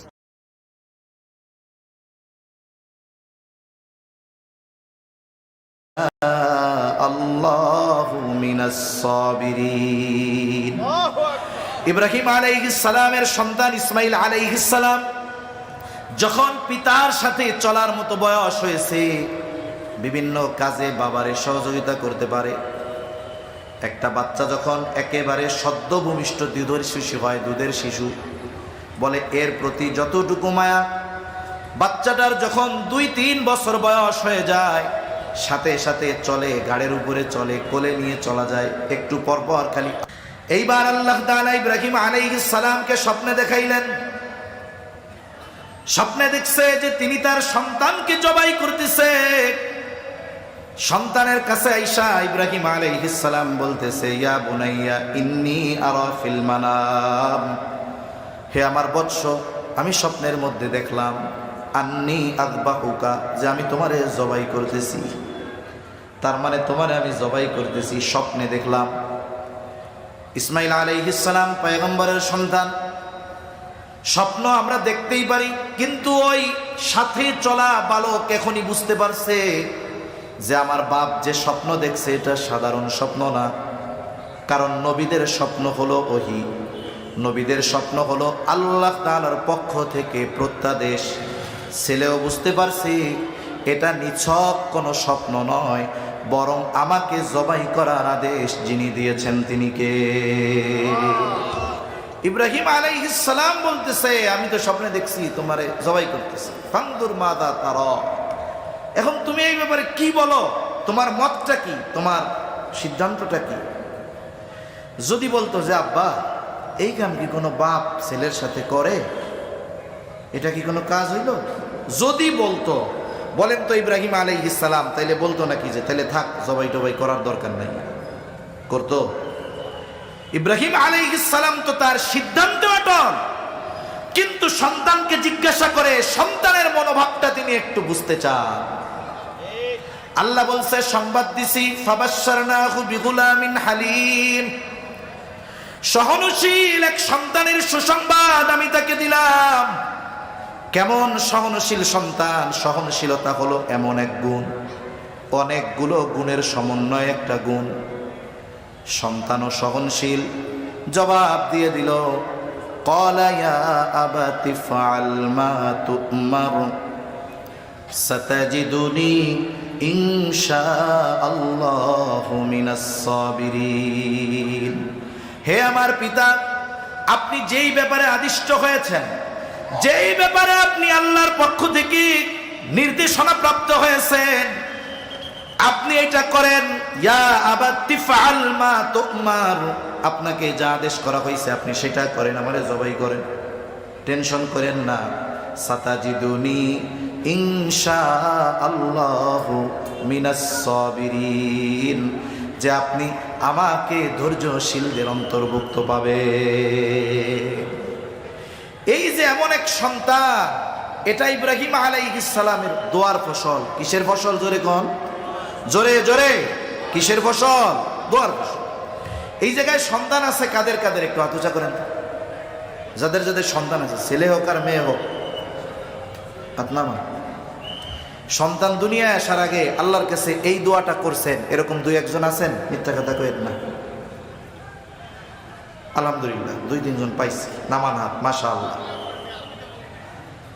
তাহলে দেখুন ইব্রাহিম আলাইহিস সালাম সন্তান দুনিয়ায় আসার আগে আল্লাহ তাআলার কাছে দোয়া করছে কি, যে আমার একটা নেককার সন্তান দেন। সন্তান দুনিয়ায় আসে নাই, কিন্তু এই দোয়া করাটাও সন্তান তরবিয়তের অন্যতম একটি গুরুত্বপূর্ণ অংশ, যার প্রমাণ আমরা পেয়েছি পয়গম্বর আলাইহিস সালামের থেকে, জাকারিয়া আলাইহিস সালাম থেকে, আমাদের মুসলিম মিল্লাতের পিতা ইব্রাহিম আলাইহিস সালাম থেকে। এজন্য সন্তানদের জন্য আমরা দোয়া করব। যাদের হয় নাই সেও দোয়া করবে, যাদের হয়েছে সন্তানের জন্য সেও দোয়া করবে। এই সন্তানের জন্য দোয়া করার শিক্ষা আল্লাহ দিয়েছেন। পয়গম্বর আলাইহিস সালাম আমাদেরকে সন্তানদের জন্য দোয়া করা শিখিয়েছেন। তাহলে তারবিয়াতের প্রথম অংশ কি? একজন নেককার মেয়েকে বিবাহ করা। 2 নম্বর, সন্তান দুনিয়ায় আসে নাই, কিন্তু আগের থেকেই সন্তানের জন্য নেক দোয়া করতে থাকা, আল্লাহ তাআলার কাছে নেক সন্তান চাওয়া।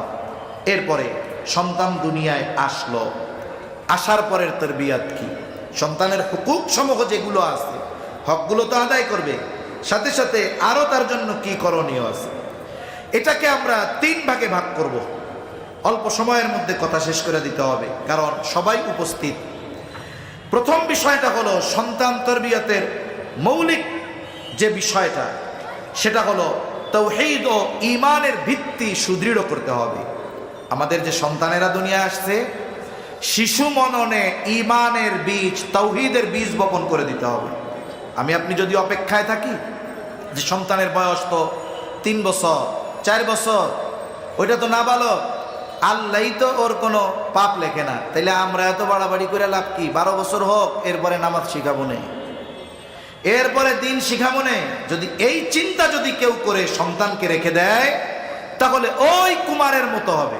কুমার যে হলো মাটি দিয়া জিনিসপত্র বানায়, আছে আপনাদের এদিকে? এই মাটিরে আগে নরম করে, কত প্রসেসিং করার পরে একটা চাকার মধ্যে, চাকার উপরে মাটিটাকে রেখে তার হাতের নৈপুণ্যতাকে কাজে লাগিয়ে মাটি দিয়ে কত সুন্দর সুন্দর জিনিস তৈরি করে, ঠিক কিনা বলেন? যে এই নৈপুণ্যতার অধিকারী নয়, তাকে যদি সুন্দর মাটি দেওয়া হয়, আমার দিয়ে যদি কয় হুজুর এক গ্লাস বানায় দেন, আমার দ্বারা সম্ভব? কেন নয়? বলে ওই কাজ করার যোগ্যতা আমার মধ্যে নাই। কুমার যদি তার হাতের নৈপুণ্যতা প্রদর্শনের মাধ্যমে মাটির সুন্দর সুন্দর তৈজসপত্র বানাতে চায়, তবে মাটিটা নরম হতে হবে। ওই কুমার যত অভিজ্ঞতা সম্পন্ন হোক না কেন, যদি কুমারের সামনে শক্ত মাটি এনে দেওয়া হয়, সে যতই চেষ্টা প্রচেষ্টা করুক না কেন, তার যতই অভিজ্ঞতা থাকুক না কেন, ওই শক্ত মাটি দিয়া একটা গ্লাসও সে বানাতে পারবে না। কুমার ওই সময় কেন বানাতে পারে? বলে ওই সময় মাটিটা নরম থাকে। এই জন্য শিশুদের মনের অবস্থা ওই রকম কাদার মতো, ছোটবেলায় যেই ছাঁচে তারে গড়বেন, বড় হওয়ার পরে ওটাই হবে। শিশুদের মন হলো পাথরের মতো, লেখার ক্ষেত্রে শেখানোর ক্ষেত্রে পাথরের মতো। পাথরে যেমন খোদাই করলে মুছে যায় না, শিশু মরণে যদি তাওহীদ আর ঈমানের বীজ বপন করে দেওয়া যায়, ওর সামনে যত ফিতনা আসুক না কেন, ও কখনো বেঈমান হবে না, ঠিক কিনা বলে? এজন্যই তো হযরত লুকমান আলাইহিস সালাম, দাউদ আলাইহিস সালাম নবুয়তি পাওয়ার আগের মানুষ। হযরত লুকমান তিনি নবী ছিলেন না, অথচ হযরত লোকমানের সন্তানদেরকে করা নসিহতগুলো আল্লাহ তাআলার কাছে কত পছন্দনীয় হয়েছে, যে আল্লাহ তাআলা হযরত লোকমানের সন্তানদেরকে করা নসিহতগুলো উম্মতে মুহাম্মাদির জন্য ওহী কইরা নাজিল করেছেন। শুধু তাই না, হযরত লোকমানের নামে একটা সূরা আছে, ওই সূরার মধ্যে হযরত লোকমানের সন্তানদেরকে করা নসিহতগুলো আমাদের জন্য আল্লাহ তাআলা কোরআনুল কারীমের মধ্যে নাজিল করেছে। কেন করছে এটা? কারণ হযরত লোকমান তার সন্তানদের যেই তরবিয়ত দিয়েছে, এই তরবিয়তের প্রথমটাই তাওহীদ আর ঈমানের তরবিয়ত। আল্লাহ রাব্বুল আলামিন সূরা লুকমানের মধ্যে বলেন, وَإِذْ قَالَ لُقْمَانُ لِابْنِهِ وَهُوَ يَعِظُهُ يَا بُنَيَّ لَا تُشْرِكْ بِاللَّهِ إِنَّ الشِّرْكَ لَظُلْمٌ عَظِيمٌ। হযরত লোকমান তার সন্তানকে বলতেছে, আল্লাহ তাআলা বলেন তার সন্তানরে, হযরত লোকমান তার নিজ সন্তানরে ওয়াজ করতেছে, ওয়াহুয়া ইয়াইদুহু, সন্তানরে ওয়াজ করতেছে, ইয়া বুনাইয়া লা তুশরিক বিল্লাহ, হে আমার বৎস, তুমি আল্লাহ তাআলার সাথে শিরিক কইরো না। এই যে তাওহীদের শিক্ষা, আল্লাহর একত্ববাদের শিক্ষা, তরবিয়ত সন্তানকে দিচ্ছে হযরত লোকমান। কেন শিরিক করবা না? ইন্নাশ শিরকা লাযুলমুন আযীম, কারণ শিরক হলো মহাজুলুম, মহা অন্যায়। আল্লাহ তাআলার সাথে শিরিক করা এটা শুধু জুলুম না মহা জুলুম? জোরে বলেন, কি জুলুম? মহা জুলুম, আল্লাহর সাথে শিরিক করা। যেহেতু কথার প্রসঙ্গে আসলে তাই একটু বলি, যে একটা হলো জুলুম আর একটা হলো মহা জুলুম। মানুষের উপরে যে অন্যায় করে এটা সাধারণ জুলুম। শক্তিশালী দুর্বলের উপরে যেই জুলুম করে এটা সাধারণ জুলুম। তার মানে সবল কর্তৃক দুর্বলের যেই অধিকার নষ্ট করা এটা হলো শুধু জুলুম। আর মহা জুলুম হলো দুর্বল কর্তৃক সবলের হক নষ্ট করা। মনে করেন কেউ যদি আমারে আপনারে আইসা এখন বলে যে হুজুর একটা গুরুত্বপূর্ণ ঘটনা ঘটে গেছে, কি হয়েছে? এখন সে বলতেছে, ওই যে ফায়ার সার্ভিসের সামনে একটা হাতি ছাগলরে পাড়া দিয়ে মেরে ফেলছে। বলেন তো এটা কি কোনো গুরুত্বপূর্ণ ঘটনা হলো নাকি? এটা তো স্বাভাবিক বিষয়, ঠিক কিনা? ছাগল যদি হাতির পাততলে পড়ে ওটা তো বালু ভর্তা হয়ে যায়। কিন্তু কেউ যদি আইসা বলে হুজুর ঘটনা তো একটা ব্যতিক্রম, কি হয়েছে? ছাগলে লাথি মাইরা হাতিরে মেরে ফেলছে। ঘটনাটা ঘটছে কি? লাথি মারছে ছাগল, তাহলে মইরা গেছে হাতি। তাইলে এটা হলো মহা আশ্চর্য এক ঘটনা। হাতি যদি ছাগলকে মারে এটা স্বাভাবিক ঘটনা। সবল যখন দুর্বলের হক নষ্ট করে বলে এটা স্বাভাবিক জুলুম, এটা হয়। কিন্তু দুর্বল যখন সবলের হক নষ্ট করে তখন এটা মহাজুলুম হয়। আল্লাহ হলেন মহা সবল, মহাপরাক্রমশালী। ওর সাথে আমাদের দুর্বলতা কম্পেয়ার করারও কোনো সুযোগ নেই। অথচ আমরা এত ক্ষুদ্র নগণ্য হয়ে শিরিক করার মাধ্যমে জুলুম করি কার উপরে? আল্লাহর উপরে। আল্লাহর হক নষ্ট করি আর কি। কারণ হকের কথাও কোরআন হাদিসে আসছে। আল্লাহর হক হলো ওয়া'বুদুল্লাহ ওয়ালা তুশরিকু বিহি শাইআ। আল্লাহর হক হলো তার ইবাদত করা, তার সাথে শিরিক না করা। এই জন্য কোন ব্যক্তি যখন আল্লাহ তাআলার সাথে শিরিক করে, বলেন তো সে শুধু অন্যায় করে নাকি মহা অন্যায় করে?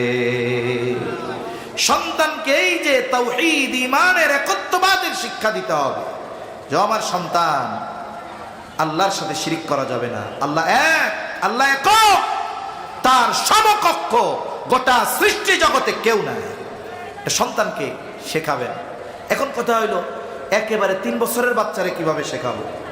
বাচ্চা যখন একটু বড় হয়, আধুনিক জামানায়, তখন একটু মোবাইলের আকর্ষণ আসে। কিন্তু যখন 3-4 বছর বয়স থাকে তখন সে গল্প শুনতে চায়, ঠিক কিনা বলেন? আমরা বাচ্চাদেরকে গল্প শোনাই, কবিতা শোনাই। কি গল্প, কি কবিতা? বলে হাট্টিমা টিম টিম, তারা মাঠে পাড়ে ডিম, তাদের খাড়া 2টা শিং, তারা হাট্টিমা টিম টিম। আচ্ছা, এই জায়গায় কি 2-1 আছেন নাকি এই হাট্টিমা টিম টিম গুলারে দেখছেন? আছেন? সারা দুনিয়ায় একজনকেও খুঁজে পাওয়া যাবে না। তাহলে এই শিশু মননে ঈমান আর তাওহীদের বীজ কোথায়? আমরা তো শিশুর হৃদয়ে মিথ্যার বীজ বপন করে দিচ্ছি। এজন্য তাদেরকে আমরা আল্লাহর সৃষ্টির গল্প শোনাব। আল্লাহ তাআলা কেমনে এই দুনিয়া সৃষ্টি করছে, মানুষ কেমনে সৃষ্টি করছে, কি জন্য আল্লাহ আমাদেরকে সৃষ্টি করেছে, এই গল্পগুলোর মাধ্যমে আমরা আল্লাহর পরিচয় তার সামনে বারবার তুলে ধরব। কারণ আল্লাহর সৃষ্টি নিয়ে আলোচনা করলে ওর জায়গায় আল্লাহর পরিচয় পাওয়া যায়। কোনো ব্যক্তি যদি আল্লাহর সৃষ্টি নিয়ে চিন্তা করে, ফিকির করে, তাহলে ওই জায়গায় সে আল্লাহর পরিচয় পেয়ে যাবে। ঘুমানোর আগে বাচ্চারা গল্প শুনতে চায়। নবীজির সিরাত থেকে গল্প শোনান, নবীজির শৈশবকালের গল্প শোনান। ছোট ছোট বাচ্চাদেরকে নবীজির ওই এতিম সময়, যখন তার মাও নাই বাবাও নাই, ওই সময়ের গল্পগুলা বললেন। আপনার আমার কঠোর হৃদয়ে ওই কথাগুলো রেখাপাত না করতে পারে, কিন্তু ছোট্ট বাচ্চাদেরকে একটু হৃদয় দিয়ে বলেন, দেখবেন ওর চোখের কোণায় রহমতের নবীর মায়ায় পানি ছলছল করতেছে, ঠিক কিনা বলেন? এই যে সিরাতের গল্পগুলা তারে শোনায় গম পাড়ান, নবীর সাথে পরিচয় করায় দেন, আল্লাহর সাথে পরিচয় করায় দেন। তারপরে শেখান যে কোনো কিছু আল্লাহর কাছে চাইতে হয়, কোনো কিছু চাইতে হয় আল্লাহর কাছে। তুমি যদি ভবিষ্যতে কোনো কিছু করতে চাও, বলা তো যায় না কি বিপদ আছে, তুমি এই জন্য ইনশাআল্লাহ বলবা। এখন তুমি কালকে স্কুলে যাবা, কেউ যদি জিজ্ঞাসা করে তুমি বলবা ইনশাআল্লাহ যাব। এই যে আল্লাহর সাথে তার পরিচয় ঘটায় দেওয়া হচ্ছে, শিশু মননে আল্লাহর নাম, আল্লাহর পরিচয়ের বীজ যখন বপন করে দেওয়া হচ্ছে, আশা করা যায় ঈমানের গাছ রোপণ হবে। তো আজ অথবা কাল ওই গাছ ফল দিবে ইনশাআল্লাহ, ঠিক কিনা বলেন? এজন্য ছোটবেলা থেকেই সন্তান তরবিয়তের অন্যতম অংশ আমরা বানাবো যে তার ঈমান আর তাওহীদকে সুদৃঢ় করব তার হৃদয়ের মধ্যে। এরপরে সাথে সাথে নৈতিক শিক্ষা ও চরিত্র গঠনের মেহনত করতে হবে। আপনি আমি কোনো শিশুকে আঘাত করে, পিটিয়ে, শাস্তি দিয়ে কোনো কিছু শেখাতে পারবো না। বলে শিশুদের ক্যারেক্টারটা এক ধরনের বানরের মতো। উপমা দেওয়া ঠিক হইল না, তবে একটা গল্প বলবো এই জন্য বললাম। বানর মানুষের থেকে দেখে দেখে শিখে। এক লোক একটা গাছে দেখছে লেবু, লেবু গাছটার চারদিকে পানি, মধ্যে লেবু গাছ, লাঠি দিয়াও লেবু পড়া সম্ভব না, গাছের মধ্যে বানর ভরা, গিয়াও লেবু পড়া সম্ভব নয়। এক বুদ্ধিমান লোক করছে লেবু পাড়া লাগবে না, ওরে দিয়া পাড়াম। কেমনে? এইবার হাতে ঢিল ছিল, সে বানরের দিকে নিক্ষেপ করছে। বানর চিন্তা করছে এটা তো ফজিলতের কাজ, কি করা যায়, আমার কাছে তো আর ঢিল মিল নাই, লেবু ছিঁড়া ওর দিকে মারতেছে। তাহলে দেখুন, বানর এই নিক্ষেপ করার কাজটা নিজ বুদ্ধিতে শিখে নাই, বরং সে দেখে দেখে শিখছে। এজন্য আমি আপনি সন্তানকে যেমন চাই আমাকে তেমন করতে হবে। এজন্য দেখবেন বিড়িখোর বাপের পুলা ও প্যান্ট পরা শেখার আগে বিড়ি খাওয়া শিখা যায়, আছে না নাই বলেন? আমাদের এলাকায় এক পুলা হাপুর হাটে, এখনো ভালো মতো হাঁটতে পারে না, ও সাইডে ওর বাবা সিগারেট খেয়ে ফালায় রাখছে। এখন পোলা দেখছে ওইটা, বাপ তো উঠে গেছে, ছোট বাচ্চা হামাগুড়ি দিয়া দিয়া ও দুইটান এরকম মারতেছে। চিন্তা করছে আব্বা এই আমল করছে, এটা তো অনেক ফজিলতের আমল, এটা বাদ দেওয়া যাবে না।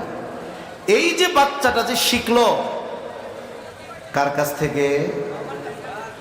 এজন্য যদি সন্তানের চরিত্রকে আমরা উত্তম চরিত্রে পরিণত করতে চাই, সন্তানের মধ্যে সত্যবাদিতা, আমানতদারিতা, ন্যায়পরায়ণতা প্রবেশ করাতে চাই, ওই গুণগুলাতে প্রথমে আমাকে আপনাকে গুণান্বিত হতে হবে।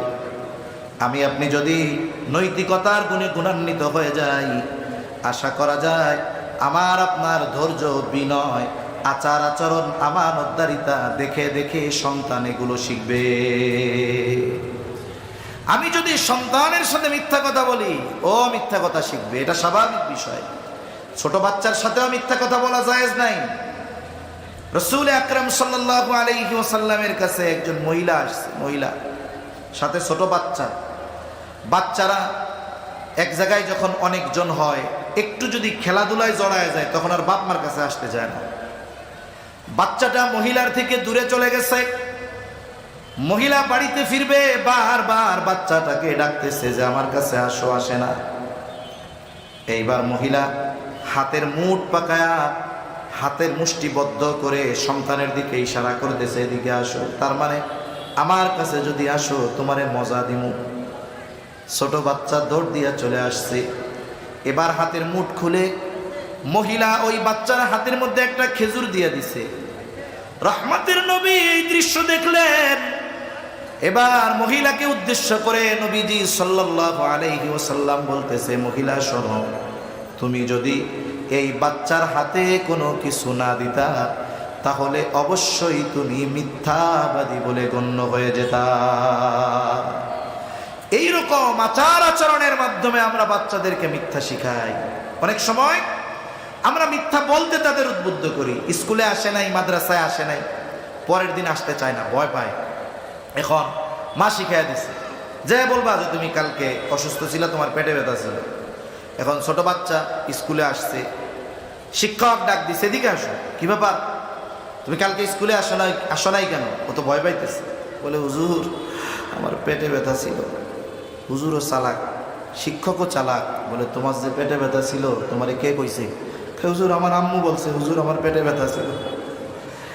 এই যে মিথ্যার বীজ মজার ছলে আমরা বাচ্চাদের হৃদয়ে বপন করে দিচ্ছি, এটা কখনোই আমাদের জন্য সমীচীন নয়। এজন্য বাচ্চার নীতি নৈতিকতা এগুলোর ব্যাপারে আমাদেরকে সতর্ক হতে হবে। আমরা যদি নীতি নৈতিকতার ব্যাপারে সতর্ক হই তাহলে বাচ্চারা শিখবে। এই যে দেখেন, নৈতিকতার একটি আমল হলো সালাম প্রদান করা, সালাম দেওয়া। ছোটরা বড়দের সালাম দিবে, এটা নিয়ম। ধরেন বাপকে সন্তান সালাম দিবে। এখন কথা হলো, জামানা তো এমন, পিটাইয়াও সালাম দেওয়ানো যায় না। আমরা ছোটদের কাছ থেকে সালাম আশা করি, কিন্তু এই ছোটরা যে আমাদেরকে সালাম দিবে সেটা শেখাতে হবে কাদের? আমাদের। তাদের এই তরবিয়ত দিতে হবে আমাদের। কেমনে? লাঠি দিয়া পিটাইয়া? সবকিছু লাঠি দিয়া হবে না। মনে করেন মাদ্রাসার তালিবুল ইলম রাস্তা দিয়ে এটা যেতেছে, মুরব্বী একজনের সামনে দিয়া ড্যাং ড্যাং করে যাচ্ছে, সালাম দেয় নাই। মুরব্বী রাগ হয়ে গেছে, মাদ্রাসায় পড়ে মুরব্বীদের সালাম দেয় না, দাঁড়া তোর হুজুরের কাছে গিয়া বিচার দিয়া লো, তোর শিক্ষকের কাছে বিচার দিল। সালাম দিলি না, আবার লাফায় লাফায় সামনে দিয়া যাস। বিচার দিচ্ছে শিক্ষকের কাছে। শিক্ষক ছাত্ররা ডাকছে, একটু শাসন করছে, মনে করেন একটু পিটানি দিছে। পিটানি কেন দিছে? ওই মুরব্বীরে সালাম না দেওয়ার কারণে। এই যে সাজা দিল, পরের দিন দেখা হলে সালাম দিবে কি দিবে না? দিবে। আর মনে মনে বলবে, আল্লাহ এই বুড়িয়াটা মরে না কেন, করে সালাম দেই নাই বুঝলা, আমার হুজুরের কাছে বিচার দিস, আসসালামু আলাইকুম, ও আল্লাহ ও যেন মরে তাড়াতাড়ি। আপনি সালাম পাইলেন ঠিক, কিন্তু দোয়া মূল কিন্তু ওইটা যেন তাড়াতাড়ি মরে। কিন্তু যদি আমি আপনি এইটা না কইরা ওই ছোট বাচ্চা লাফায় লাফায় যাচ্ছে, আমি যদি একটা হাসি দিয়া বলতাম আসসালামু আলাইকুম, একদিন, 2 দিন, 3 দিন, চতুর্থ দিন আপনি আমি রাস্তা দিয়ে যাব, বাচ্চাটাই মাঠের মধ্যে খেলা করবে, ওর নজরে যখন পড়বে ওই যে মুরব্বী হেঁটে হেঁটে যাচ্ছে, আমারে 3 দিন সালাম দিছে, আমি দিতে পারি নাই, ও দৌড় দিয়া পেছন দিয়া জামা টান দিয়া হইলেও বলবে দাদা আসসালামু আলাইকুম। ওই যে বিচার দিয়ে আপনি সালাম পাইছিলেন আর সালাম দিয়া যে সালাম পাইলেন, বলেন তো 2 সালামের মধ্যে তফাৎ আছে না নাই? আছে। সেজন্য সন্তান তরবিয়তের সিস্টেম ভিন্ন। ছোট বাচ্চাদেরকে সব সময় পিটায় শেখানো যায় না। এজন্য আমি আমার বাসায় যখন যাব, ঘরে ঢুকতে সালাম দিব। বেটারা অনেক সময় মনে করে মহিলাদের সালাম দিব, ইজ্জত থাকবো। আরে বাইরের মহিলারে সালাম দেওয়ার দরকার নাই, আপনার ঘরের মহিলারে সালাম দেন, আপনার ওয়াইফকে সালাম দেন, বোনকে সালাম দেন, মাকে সালাম দেন। ছোট্ট বাচ্চা দরজা খুলে দিচ্ছে, এই ছোট বাচ্চাকেও আপনি সালাম দেন। একদিন দেখবেন আপনি ঘরের কলিং বেল দিয়েছেন, ঘরে ঢুইকা আপনি তারে সালাম দিছেন, ও রাগ হয়ে যাবে, বলবে আব্বু তুমি বাইরে যাও, আবার কলিং বেল দাও, আমি দরজা খুলবো, আগে সালাম দিব, কিন্তু তুমি আমাকে আগে সালাম দিতে পারবা না। এই শিক্ষাটা আমি আপনি তাকে শাস্তি দিয়ে শেখাতে পারবো না, এটা শেখাতে হবে আমার আপনার আচরণের মাধ্যমে। এরপরে তৃতীয় বিষয় যেটা, দ্বীনি শিক্ষা ও ইবাদতের প্রতি তাকে আগ্রহী করে তোলা। একটা হলো বয়স যখন হবে তখন সে আমল করবে, তবে মানুষ ওই কাজটাই করে যেই কাজের ব্যাপারে তার অন্তরে আগ্রহ পয়দা হয়। শিশু মননে ইবাদতের আগ্রহ জাগ্রত করতে হবে আগে। ছোটবেলায় জোর করে আপনি আমি তাকে ইবাদত করাতে পারবো না, কিন্তু ছোটবেলায় ইবাদতের আগ্রহ তার অন্তরে জাগ্রত করে দেওয়া যেতে পারে। এটার অনেক পদ্ধতি আছে। যেমন আপনি তাকে নামাজ শেখাবেন। নামাজ হাদিসের মধ্যে আসছে, তোমাদের সন্তানদের 7 বছর বয়সে নামাজের আদেশ দাও, 10 বছর বয়সে নামাজ না পড়লে প্রহার করো, আর 10 বছর বয়সে বাচ্চার বিছানাটা আলাদা করে দাও। এখন 7 বছর বয়সে নামাজের আদেশ, কোন জিনিসের আদেশ করার আগে ওই জিনিস তাকে শেখাতে হয়। 7 বছরে যদি আদেশ করতে হয়, 5 বছর থেকে তাকে শেখাতে হবে। নামাজ শেখাবো কেমনে? আমরা তো নফল সুন্নাত সব মসজিদের মধ্যে পড়ি, বাচ্চারা ঘরে থাকে, এই জন্য যদি সম্ভব হয় নফল সুন্নাত নামাজগুলো ঘরে পড়া। কারণ মহিলারা ঘরের অভ্যন্তরে নামাজ পড়ে, আর পুরুষেরা ঘরের আলো খোলামেলা জায়গায় নামাজ পড়ে। কারো ঘরে যদি ছোট বাচ্চা থাকে, 2-3 বছরের বাচ্চা, দেখবেন ওর বাবা যদি নামাজে দাঁড়ায়, ওর দাদা যদি নামাজে দাঁড়ায়, ওর সারা গায়ে কোনো পোশাক নাই, ও উলঙ্গ, টুপিও খুঁজা পায় না। যখন টুপি পায় না, দেখা যাবে রান্নাঘর থেকে তরকারির বাটি মাথায় দিয়ে এসে কয় আল্লাহু আকবার। ঠিক কিনা বলেন? এই যে আল্লাহু আকবার বলা শিখলো, আপনার আমার সাথে সেজদা দেওয়া শিখলো, পিটা নয়, বরং সে দেখে দেখে শিখলো। এই ইবাদতের আগ্রহ বাচ্চাদের মধ্যে দেখে দেখে পয়দা। এজন্য বাচ্চারা যখন একটু বড় হয়, 4-5 বছর হয়, মসজিদে নেওয়ায় অভ্যস্ত হতে হবে। আমাদের দেশের অবস্থা হলো, বাচ্চারা একটু মসজিদে গিয়ে যদি চেঁচামেচি করে, নামাজের খুশু নষ্ট হয়ে যায়। ঠিক না? সামনের কাতারে অনেক মসজিদে অনেক মুসল্লি থাকে, কারো ছোট বাচ্চা যদি পিছনে একটু চেঁচামেচি করে, সালামটা ফিরে এরকম আস্তে আস্তে স্লো মোশনে তাকায়, চোখ গরম করে, ওই কার বুলারে প্যাডেরটা ধরে নিয়ে আইসে, সেই হ্যানতেন, নামাজের খুশু নষ্ট হয়ে গেল। আচ্ছা বলেন তো, নামাজ কি শুধু স্বাভাবিক সময়? যদি কোনোদিন জেহাদের ময়দানে যেতে হয়, নামাজ আছে না নাই? ওইখানে একদল পাহারা দিবে, আর একদল নামাজ পড়বে। ওই সময় তো তলোয়ারের যুদ্ধ, এখন তো মারবে এক একটা। তা আমি চিন্তা করি, ওনার যদি পোলাপানের কেরানিতে নামাজ নষ্ট হয়ে যায়, তাইলে যদি বোম পাশে পড়ে, তাহলে তো পায়খানা করে দিব ওই জায়গায়। ঠিক কিনা বলেন? বাইতুল্লাহ দেখবেন, হারামাইনে, মক্কা মদিনায়, সব আরবের মসজিদগুলোর মধ্যে ছোট ছোট বাচ্চারা দৌড়াদৌড়ি করতেছে।